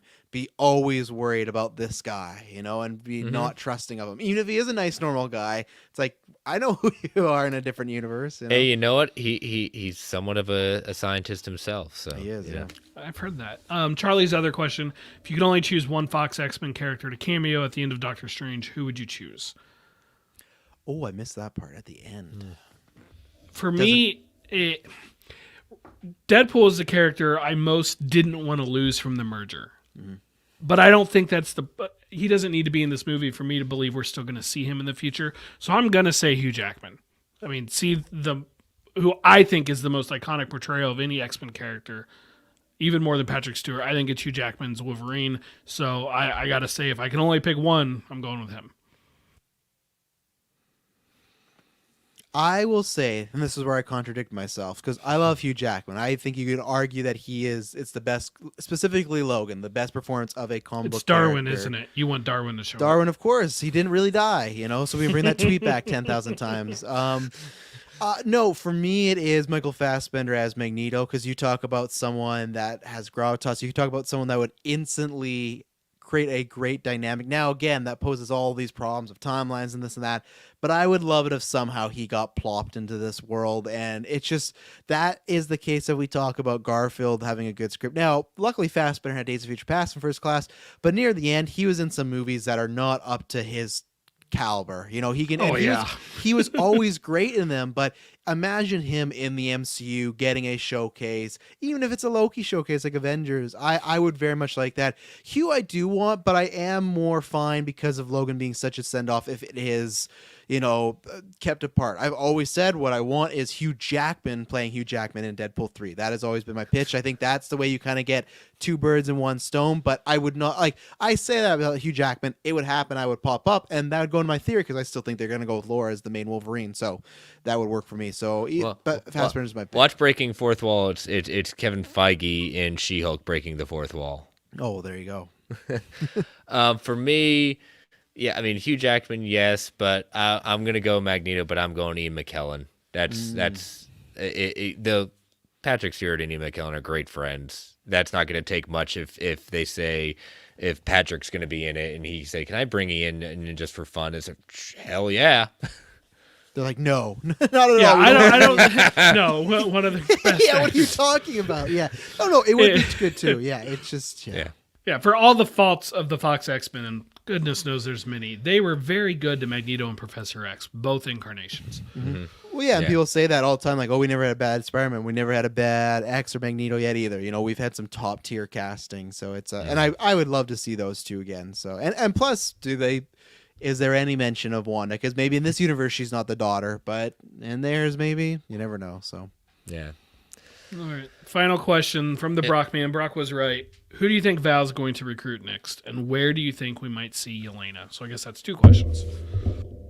Where we might see, the Yelena one's the toughest thing, because everyone's been talking about that, I think, since Hawkeye, because it kind of feels very much like a somewhat Vision, where other than maybe one project, she doesn't jump out right away like, oh, this is where I'd put her. The most I'd put her is maybe like unless it is a solo spinoff, the much needed Kate Bishop, Yelena spinoff. We need that movie or TV show. I could see maybe like Captain America 4, something like that. But even then, like I feel like after what happened in Hawkeye, she's not going to trust Val. I feel like whatever working relationship they had, she's going to feel a little used because, she played on her emotions. Who does Val get next? That's very, very tough. I don't really have a specific answer, so I'll go with someone, I'll go with who I want. I'm going to say he's in Armor Wars and they need a tech guy. So Justin Hammer, step up. You're joining the team. Because, man, again, this man, since he's been Iron Man 2, has won an Academy Award. And what have they done? They put him in the one-shot All Hail the King, and that's it. This guy has an Academy Award, and he could, so I really need more Justin Hammer. Him or Ghost. Those are my two. I think that's a solid pick. Armor Wars does feel likely. The only thing for Val I would put prior to that is maybe Secret Invasion. I could see. Oh, you took mine. I was totally saying that's that. That's okay. Yeah. You can have it too. Who from Secret Invasion? Well, that's the thing. I feel like it's two different. I'll call it a cop out. He said, "Who's she recruiting, and where do we think, or who do we think she's going to recruit next?" So I guess I could see her appearing in Secret Invasion and trying to recruit. I don't know.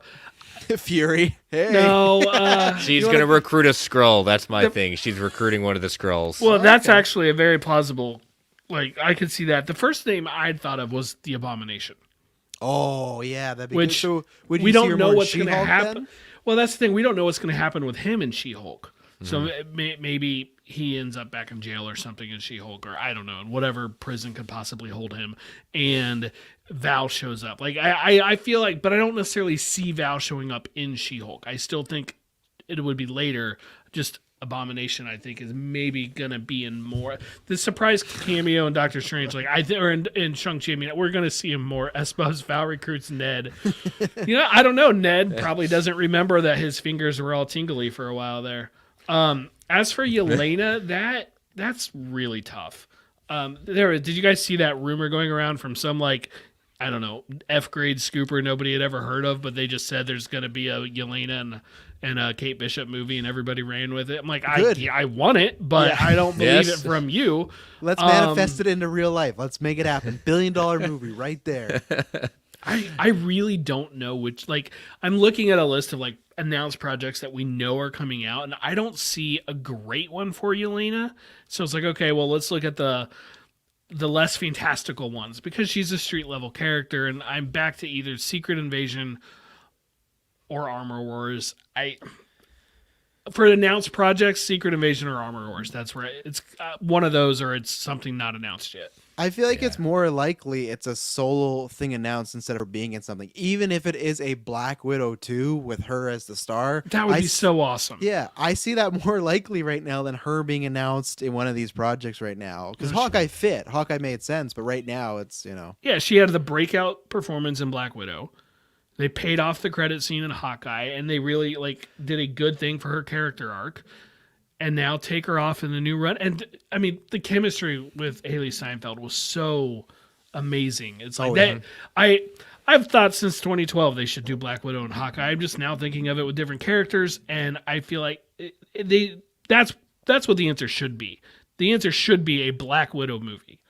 Yeah, no, I agree. And like I said, I don't think it would be the same stature or situation, but I looked at them like, man, this could be your next Steve and Tony. That whole, they're not always together, but when they're together, you love it, and they have a dynamic.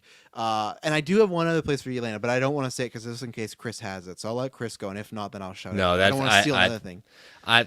You're fine. That one was tough. It was hard for me to even think in it. Like I said, I think the only thing I could see it in was, like you said, either Secret Invasion or Armor Wars. I more see her coming in. It'll be Secret Invasion. If it's not going to be this year at all, it will be Armor Wars. So to call back to your predictions, what if they make her a member of Champions or Young Avengers? She's not historically a member, but that doesn't really matter. They kind of have fun, and it doesn't though, right? People all the time, but when Ultron was happening, everyone's like, well, Hank Pym has to be in this. He created Ultron. And it's no, they gave it to Tony. The same way of she could just be there helping Kate Bishop with something, and she just kind of gets initiated into the team somehow. And she's like, yeah, I'm not really because I think that would be kind of funny if they're kind of forcing her on the team. And because she made that jokes about Black Widow, she's like, no, I'm not in this team. Oh no, you're one of us. So I could honestly see it there where she could be a quote unquote member, She better be the mentor character, which I don't know if I see her doing, but it's I think she's too old for it. I do. And I know people want it for Kate Bishop especially, but according to what I just Googled, Florence Pugh is 26, Haley Steinfeld's 25, but the way they carry themselves, Haley Steinfeld can pass for younger, Florence Pugh, I'd have a harder time believing it, but I'd be thrilled to see her, but I'm going to say she is not a member of the Young Avengers or Champions or whatever they're going to go with.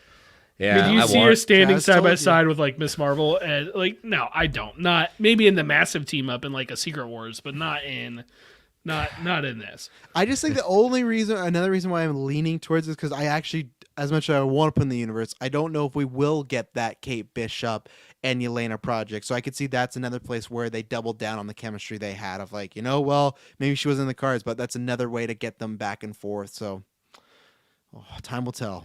Yeah, we'll have to see. But that would be a mistake if they let that chemistry go. Go back to it.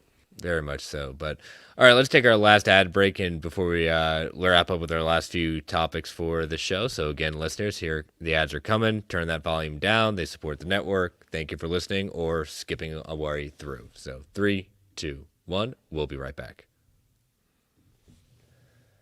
All right, so let me pull up the Fact or Fictions. I know Travis is going to be doing 2 weeks in a row. It's taking 2 weeks. Taking him a bit to build up some time. So, all right. Number 1, Shang-Chi will appear in Doctor Strange's Multiverse of Madness. 32% said fact, 68% said fiction. So listeners, or at least the Twitter people, are not for that. Number 2, Kazi will appear in Echo, meaning he's not dead. I liked it that I had to put on that just to make sure. I wanted to be clear. You wanted to be clear. As I'm typing it, I'm laughing as I'm typing it, meaning he's not dead. Well, yeah, but I get He comes out wearing the Daredevil, I'm not Daredevil, I'm not dead sweater and echo.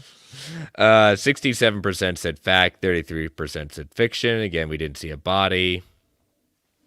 And number 3, Sony and Marvel Studios will formally partner on a Marvel Studios movie that does not star Tom Holland. 56% said fact, and 44% said fiction. There we go. Okay, so I had to make sure I got a spider one, I got a fun one, and then... Do you have a food one? And then I got a serious one. I don't got a food one, no. So I'll start with the serious one, but I think it's just apt to ask, when/if Frank Castle debuts in the MCU, he will have the current new logo that they've given him in the comic books. Because obviously that was the first thought everybody had. It was like, well, they're clearly doing this to get away and create a new path. I am a fact because I think there's 3 ways. It's this logo, no logo at all, or he is Cosmic Ghost Rider. We just jump right to it for fun. Yeah. I think they will avoid that logo. Even if it's in one episode where he gets away from it or something and they make a point of it, I think that logo they are trying. And me and Chris, we did a whole episode of this, right? We talked about, I don't think they should. I think they should find ways to repurpose it and kind of take it back. But I do understand the arguments against that. And they are a publicly traded company that is primarily for families in Disney World. So I'm a fact on this one. Yeah, I'm a fact at that point. You know, I know it hasn't come out yet, but I know what they're doing with it. You know, for those who haven't seen, they've changed the symbol. He's going to be the new he's going to be the new leader of the Hand. Why not? Yeah, why not? Okay. So let's go. Let's I'm taking have fun. down criminals. Now I'm joining this criminal organization. I'm sure it's gonna work. It'll be one of those, clean them up from the inside nonsense. Yeah, it's like the 10 rings going on. Right I'm now. gonna try it when it hits Marvel Unlimited 3 months later. I will check it out.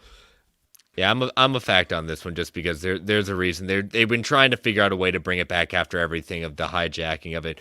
Would I love Marvel to take a stand and say, no, we're going to explain why this symbol is important. We're going to stand with it at that point. But in all honesty, this was coming, the change of the symbol. I'm just glad we get to see him coming back at this point. Mm-hmm. We're going to make it 3 for 3.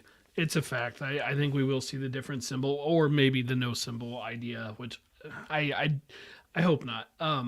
Be kind of sweet though if they didn't, and they did a story where he was taking down a bunch of people who were police brutalities, like committing acts of police brutality. I just unless they did something like that combined with like attempting to sue people using it incorrectly, like who don't have rights for it, I don't think they can take the symbol back. No. Yeah. Well, let's get a really lighthearted one.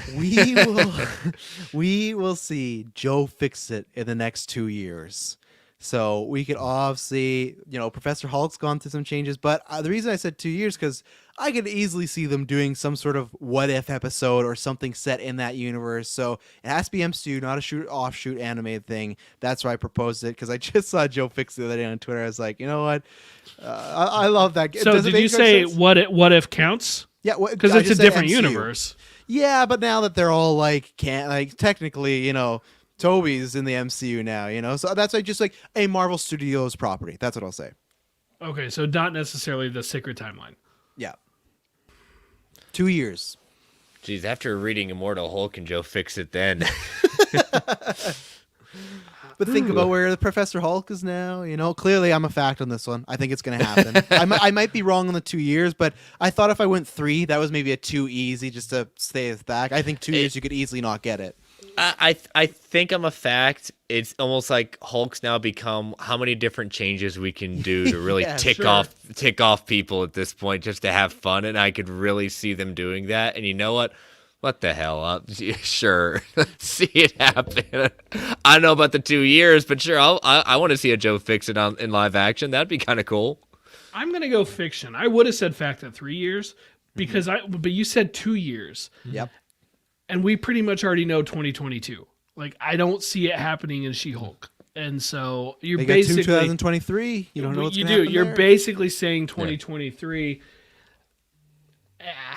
I'm gonna go fiction. In 2 years, I say fiction. But eventually, someday, like if this was before Mark Ruffalo retires the character, I would have said fact for sure. So the same way with Chris's prediction of the Daredevil costume, does it count if he's Joe Fixit in like some sort of fourth wall breaking joke in She-Hulk? Like, what if there's another Halloween episode, or what if there's no? It doesn't. I count? wouldn't count it because that'd be like the nod to the character, the nod to it. At that point, it hits Easter egg status. I personally, I wouldn't count it, but I mean, I guess we don't grade these, so you could make that call. Yeah, it is asking a lot in the sense of 2 years, but I'm only saying fact to the character. We will see the character. I'm not sure about the years. I think it's too soon. I'm holding out for what if. I really do, because other than Marvel Zombies, I feel like, we had one episode where Hulk just completely blew up. I feel like, he was killed off in Marvel Zombies. I guess he wasn't killed off. Don't we didn't mess see a with body, Hank right? Pym. Don't mess with Hank Yeah. Pym. Exactly. We didn't see a body, so I'm hoping what if is my Hail Mary there. So. That's pretty good, S-Bubs. A bucket of gray paint and a hat lands on Professor Hulk. That's not bad. Perfect. And then his personality's changed forever. But so here's one. This is very similar to my predictions, but the reason I chose this one in Fact or Fiction, because I would not predict this because I'm not confident on it. But I still think, there's some chance here. So, and this was one I made right after. So people might say, oh, it might be a bit more obvious now because rumors, but I made it very strict on the year. I made this right after Spider-Man No Way Home, and I said, next time on Marvel Alliance, I'm going to say this. But I made it a bit stricter now because of rumors. Emma Stone will be announced as Spider-Gwen in 2022. Not saying the movie has to come out or she has to appear, but at some point there will be an announcement of a project. Doesn't have to be a solo, someone just she's coming back as Spider-Gwen this year, announced. I'm gonna say fact. The heart wants it, and I'm going with it. That would be so awesome. Yeah, I'll say fact. It's going to come towards the end of the year. It's going to come as a result of across the Spider-Verse. For me, it's tough because I just need to know when they would announce Andrew, because if that's later in the year, then I think this would come the next year, right? Andrew will be April 1st. So. Oh yeah, April 1st. Right, yeah. Will we believe it though? When they move Morbius to October, at that point they'll make that. All you need to do is get like 3 different interviewers to ask Andrew if he's coming back. Or not would you, but are you coming back as Spider-Man? And we'll be able to tell, because we have so much experience of seeing what he's like when he lies now, he'll confirm it without confirming it. He'll say he's the werewolf again. Yeah, this is where I'm the odd man out, and maybe I'm not alone because he's in the chat there, but this is exactly what I'm kind of getting that vibe with S-Bob. Andrew announced in 2022, and Emma announced in 2023 while they're filming the movie. Again, I still think, the pitch is to put those two together for Amazing Spider-Man 3 or something, but I think it will happen, but I don't think it'll be this year, but I want to be completely wrong. I want this so much. It's not obviously like as much as the Batman or something, but it's up there. Emma Stone as Gwen Stacy with Spider-Gwen has tons of money, and I want to be wrong. So I'll say fiction for this year, but Sony, don't be stupid. Strike while the iron's hot. Announces all. Follow up. Mm-hmm. Will he help her crack her back? Oh man, I hope she helps him to crack his back. Oh, okay. Just making sure. She's got that back thing, Yeah. So that's what I love. Actually, it's more of a neck thing when it comes down to it. Oh my god. So there. Sorry, that was too hard. That was too easy not to let hang out there. All right. So we will post those on Sunday afternoon. So check those out. And all right. So Comic Book Club. Well, I don't think Brent and I weren't seeing this coming in the sense of when we put the new ones out there. But in the beginning, it was looking like it's like, we might have a little bit of a horse race for there. Nope. So the next the next Comic Book Club, again, the theme was Marvel Knights, and the winner wasn't even close. 55%, 40 votes total. For the whole voting at that point, but 55% chose Daredevil. Born Again will be our new Comic Book Club. Second place was Daredevil, Spider-Man with 25%, and poor Punisher and Wolverine each got 10%. Oh. So makes sense. Just Daredevil's popular, and people they're on a high right now. He's back in the MCU. Well, he's in the MCU. Whatever, in the MCU. Back. Who knows what the exact wording is? Either way, Charlie Cox is confirmed to be playing him in the future. So he is definitively in the MCU. Yes, exactly. When he actually entered it, we'll find out. Yeah. So Daredevil Born Again issues 226 to 233. 226 again, it is a more of a prelude to kind of the main story in 233. They had some more follow-ups at the end of it, so that's why it's that. I kind of went with where Marvel has repurposed that, what they consider to be the Born Again arc. I was going to say, Marvel Unlimited has this arc with 226. If you look up the arc. Okay, good, yeah. Yep. All right, so again, just big synopsis. Considered one of, if not the best storyline within the Daredevil mythos, written by Frank Miller and drawn by David Mazzucchelli. The story details Daredevil's descent into insanity and destruction at Kingpin's hands due to a betrayal from one of his closest friends, as well as subsequent struggle to build a new life for himself. Let me check right now before I say this, because I know last week it was free in Comixology. I want to make sure it is still free. All I'll say is you shouldn't have signed it. You shouldn't have signed it. Let's see. Yes, it is still the graphic novel collection is still free as part of Marvel. Comixology Unlimited. It is on Marvel Unlimited. So we will start this in 2 weeks since Brent is off next week. So we will hold off on starting that. We will go issue by issue. So we will start off with issue 226 in 2 weeks. So you got some time to kind of read up, and we'll head back there. So I'm excited. It's been a long time since I've read Born Again. Yes, I think the last time I read it was during season 3 of Daredevil. It has been a long time. So, because I've got some of the Frank Miller collections. They've had several volumes, and I think it's been since I read those. It's been a long time. Yeah, it was right before season 3 for me. That's when I did it, because obviously there's lots of talk of the covering the storyline and whatnot. And like I said to my line, I was mad that a certain apartment building didn't blow up, because that was one of my favorite parts of the comic book. But it's all good. Yeah. So, all right. Well, let us conclude Hawkeye. This is our longest. I think this is our longest comic book club. Yeah. I think so. we'd have to fact check it, but yeah. It's either that or the Loki one you guys did, but I feel like this is longer. Yeah, 22 issues. I don't think we've done a one that's been that long. So, but all right. So, Penultimate Chapter. It's basically the build up and the beginnings of the fight versus Hawkeye versus the Tracksuit Mafia. I thought it was kind of funny how all of a sudden there was a ton of tracksuits, just like in the finale of the show. It just seems like they were just never ending, like those shots going up the stairs and stuff like that. Don't get me wrong, not a criticism. It just kind of gave me a chuckle after them also just having a seamless, endless supply appear in the TV show. Yeah, especially just it literally becomes Home Alone. I think they even make reference to some Home Alone aspects of how they're going to defeat them, The Charger coming back into play, Grill's dad dumping basically, hot coals all over him. I mean, it's pretty. Don't mess with these tenants at that point. You ain't gonna kick them out. No, they're defending their home and whatnot.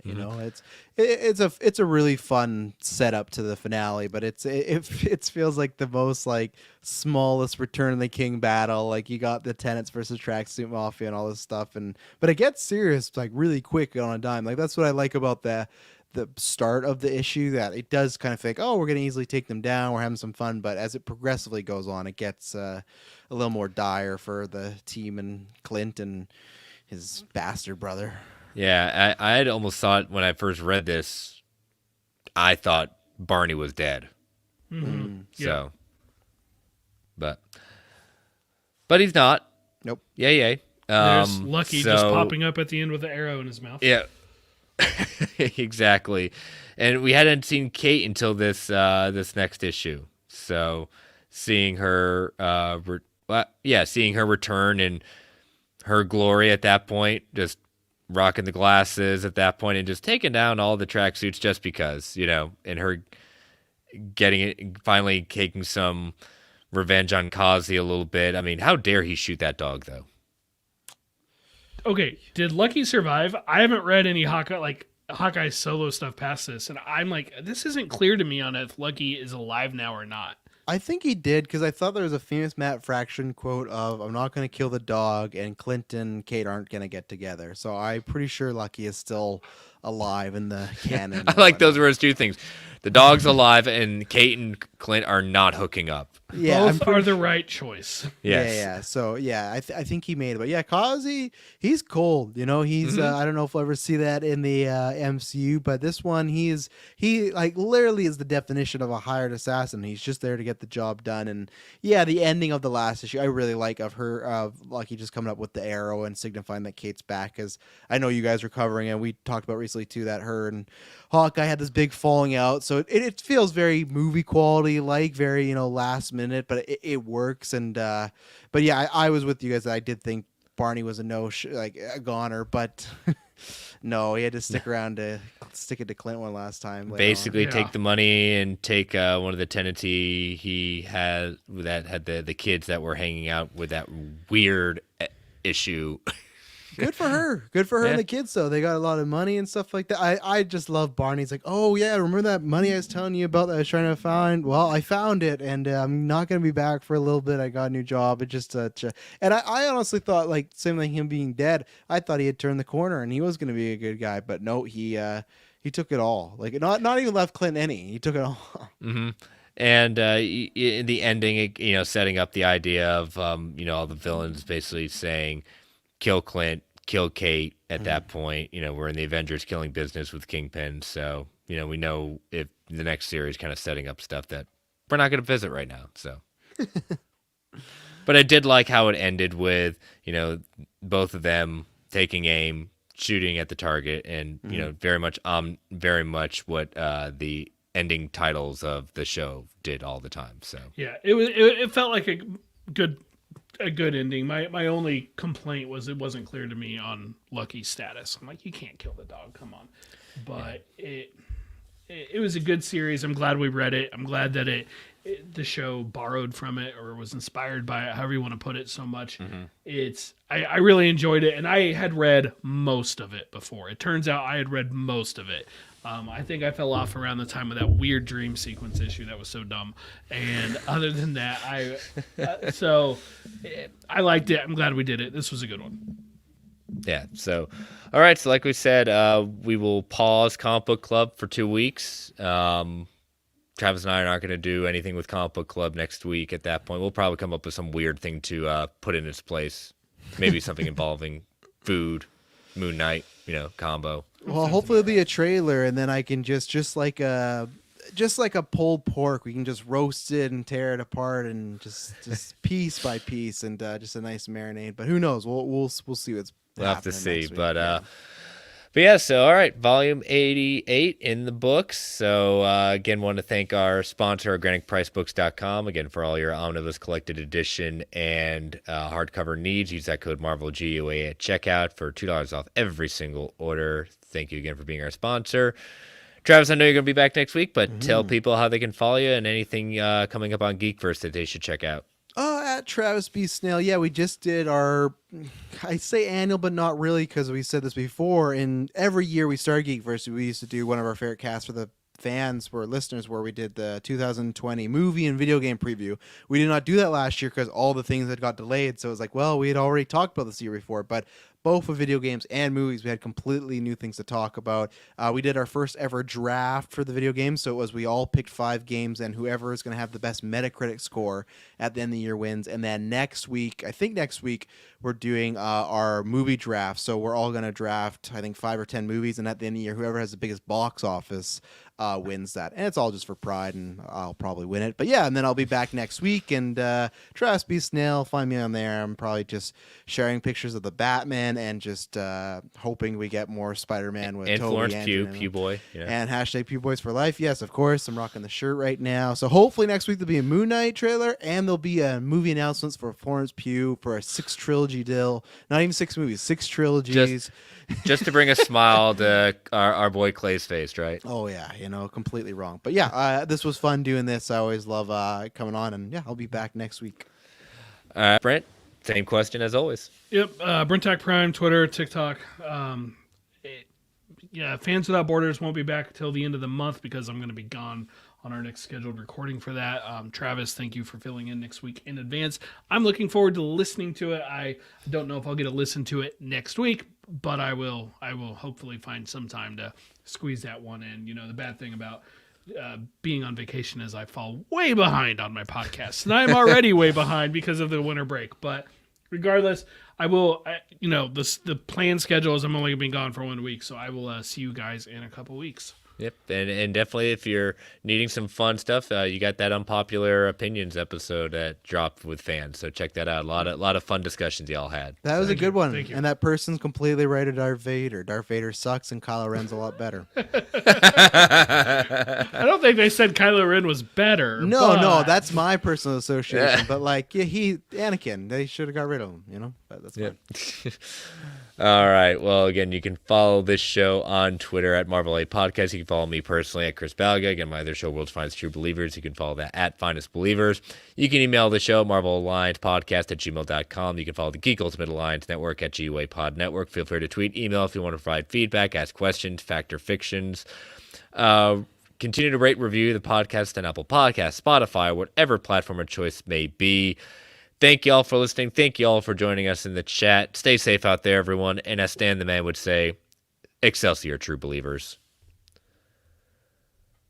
All right. So, post-credits, a minor news item that came up a little bit yesterday. It's been picking up a little more traction today. Iron Man villain. Iron Man villain's child rumored to appear in Disney Plus spinoff series. So this is coming from your favorite scooper, Travis, the Illuminati. Who apparently has a bad website, says Katie. Well, it could use a lot of work. That's kind of the problem, though, when you look for scoops of theirs that aren't theirs on the actual website. You know, that's also a problem, too. She'll never hear this. No. That still was funny. I can't find it. Yeah, it's because it wasn't their scoop. That was funny. But in all seriousness, they can exclusively report that the son or daughter of Jeff Bridges' Iron Man villain, Obadiah Stane, a.k.a. Ironmonger, will appear in the upcoming Ironheart series on Disney+. They're saying that it seems to be the character will be in their 40s, brilliant and comedic. Sounds intriguingly similar to Sam Rockwell's Justin Hammer, but what all may be with the character have a lot of secrets to hide. In the comics, Obadiah Stane, had one child, Ezekiel Stane, or also known as Zeke, who later became an enemy to Iron Man, sought revenge on his father's death. Unlike his father, who donned the variation of Tony's iconic armor, Ezekiel used Stark's technology from the black market to augment himself with cybernetic and biotech. They also talked about that the possibility of maybe him being a quote-unquote mentor to him if we're not going to bring back, like in the comics, Tony being her mentor. You know, I made a joke in our Marvel chat that's, he had Edith in, Far From Home for, even in death, I'm still the hero. Well, I called it, even in death, I still create villains. I don't know anything about this character in the comics. I don't even think I've ever heard of him. But I heard what I needed to hear. Tony Stark's fault. I think it's so funny when they do that, and I love how much it just pisses people off. I'm like, I'm in. Do it. Make it happen. Yeah. So for me, as I'm saying, look at Little Monger Jr. Gonna cry. Yeah, it doesn't piss me off. I think just sometimes it's they maybe rely on a bit too much. And here's my food reference for the night, where my mother used to make a great potato soup, and whenever you want some like soul food, it's there. But eventually, if you make it too much, you get a little sick of it. And that was my way of my drawing the line was Mysterio, where I didn't think it was bad, but that was my line of like, okay, I have had enough of Iron Man create the villains. Now, for the exception, I do think it is warranted in a show like this that is gonna deal with his tech, Ironheart, even if it's Armor Wars, stuff like that. This character with Stane has a history, whoever it is, because they even poached that it could be like son or daughter and stuff like that. So it's one of these things that for me, it works here and it's fine here because it relates to the characters of that world. And I know it's all one big world, but still specifically, it really fits this genre. So again, I am down for the potato soup this time because that is the right setting, but I don't need the potato soup when it's Taco Tuesday. I want tacos. And in Spider-Man, I did not want Mysterio to be mad about barf. I wanted something else. And even then, my whole want, okay, I didn't get that. And then how they executed, I watched Far From Home again recently. I thought it was fine how they did. Do I like a guy giving exposition on a table for 20 minutes? No, not really. I feel like there's clever ways you could get around it, but I think it fits here if the Stain comes back. And his little buddy came back in Iron Man 1 from Far From Home. Why not his child, Without that barf scene, you don't get Tobey Maguire and Andrew Garfield in the MCU. How do you not? Yeah, you do. You can make any way Mysterio to reveal his identity. I don't know. I mean, he wouldn't have been set on the path to villainy. You can think Iron Man. Oh yeah, great. Yeah, with May too. Yeah, exactly. You're not wrong. You're not wrong. This show is reeking of the whole idea of legacy at that point. So why not bring in? Obviously Stark Tech is going to be, she's building her armor using that idea or building her own armor about it. So why not bring the first villain's kid back, whatever it is, whether it be really a villain, really just like a kind of kooky friend or a kooky kind of, Justin Hammer-like character. This series does lead to Armor Wars, so it's going to be interesting to see what this is. But yeah, sure, it fits. Does it make me excited to see any more of this series? No, because I was already excited to finally see Riri Williams in the MCU. That's what I'm excited for. If they want to bring in some weird third-rate villain, what I consider to be in Marvel Comics, yeah, sure, why not? But it's not gonna get me any more excited than I already am. I mean, this show's already sold me on the concept. Yeah, and I feel like this show's more about her instead of like the villains and whatnot. With Spider-Man, you can kind of have some excitement with the villains because you've already established Spider-Man. Where this you do have to establish her, and I'm excited because I've only read her a handful of times. Again, I'm still in the camp that I know it's because it's going to come out 2023ish and what. I still wish we waited a little bit for this because we had lots of influence of Iron Man in Far From Home. We're getting Armor War, so I actually don't think we needed Riri Williams right now, but hey, as long as the show's good and the character's written well, I'll be happy for her addition. So, I didn't even think about Armor Wars. Maybe or not Armor Wars. I'm sorry, Ironheart. Maybe that's where Val shows up and she tries to recruit Ironheart. That'd be interesting. Riri, this 14-year-old kid. Hey, you want to be part of the Thunderbolts? Yeah. You want to kill people? We're gonna put you with Abomination. And they're just like the Avengers. Hey, don't forget. Have you met John Walker? Yeah, have you met John Walker? Have you met Discount? Have you met Home Depot, Captain America? Cut right over here. But I was gonna say though, is John Walker? Is it kind of like once you're the president, they always say like President Barack Obama? Like, will he always be Captain America, John Walker? Yeah, maybe. He's Captain America, Riri. You show him some respect. So, U.S. agent now. U.S. agent. Yeah, I just need to see U.S. agent back sooner rather than later. I need to know what John Walker's up to. I really want to know what's going on with him.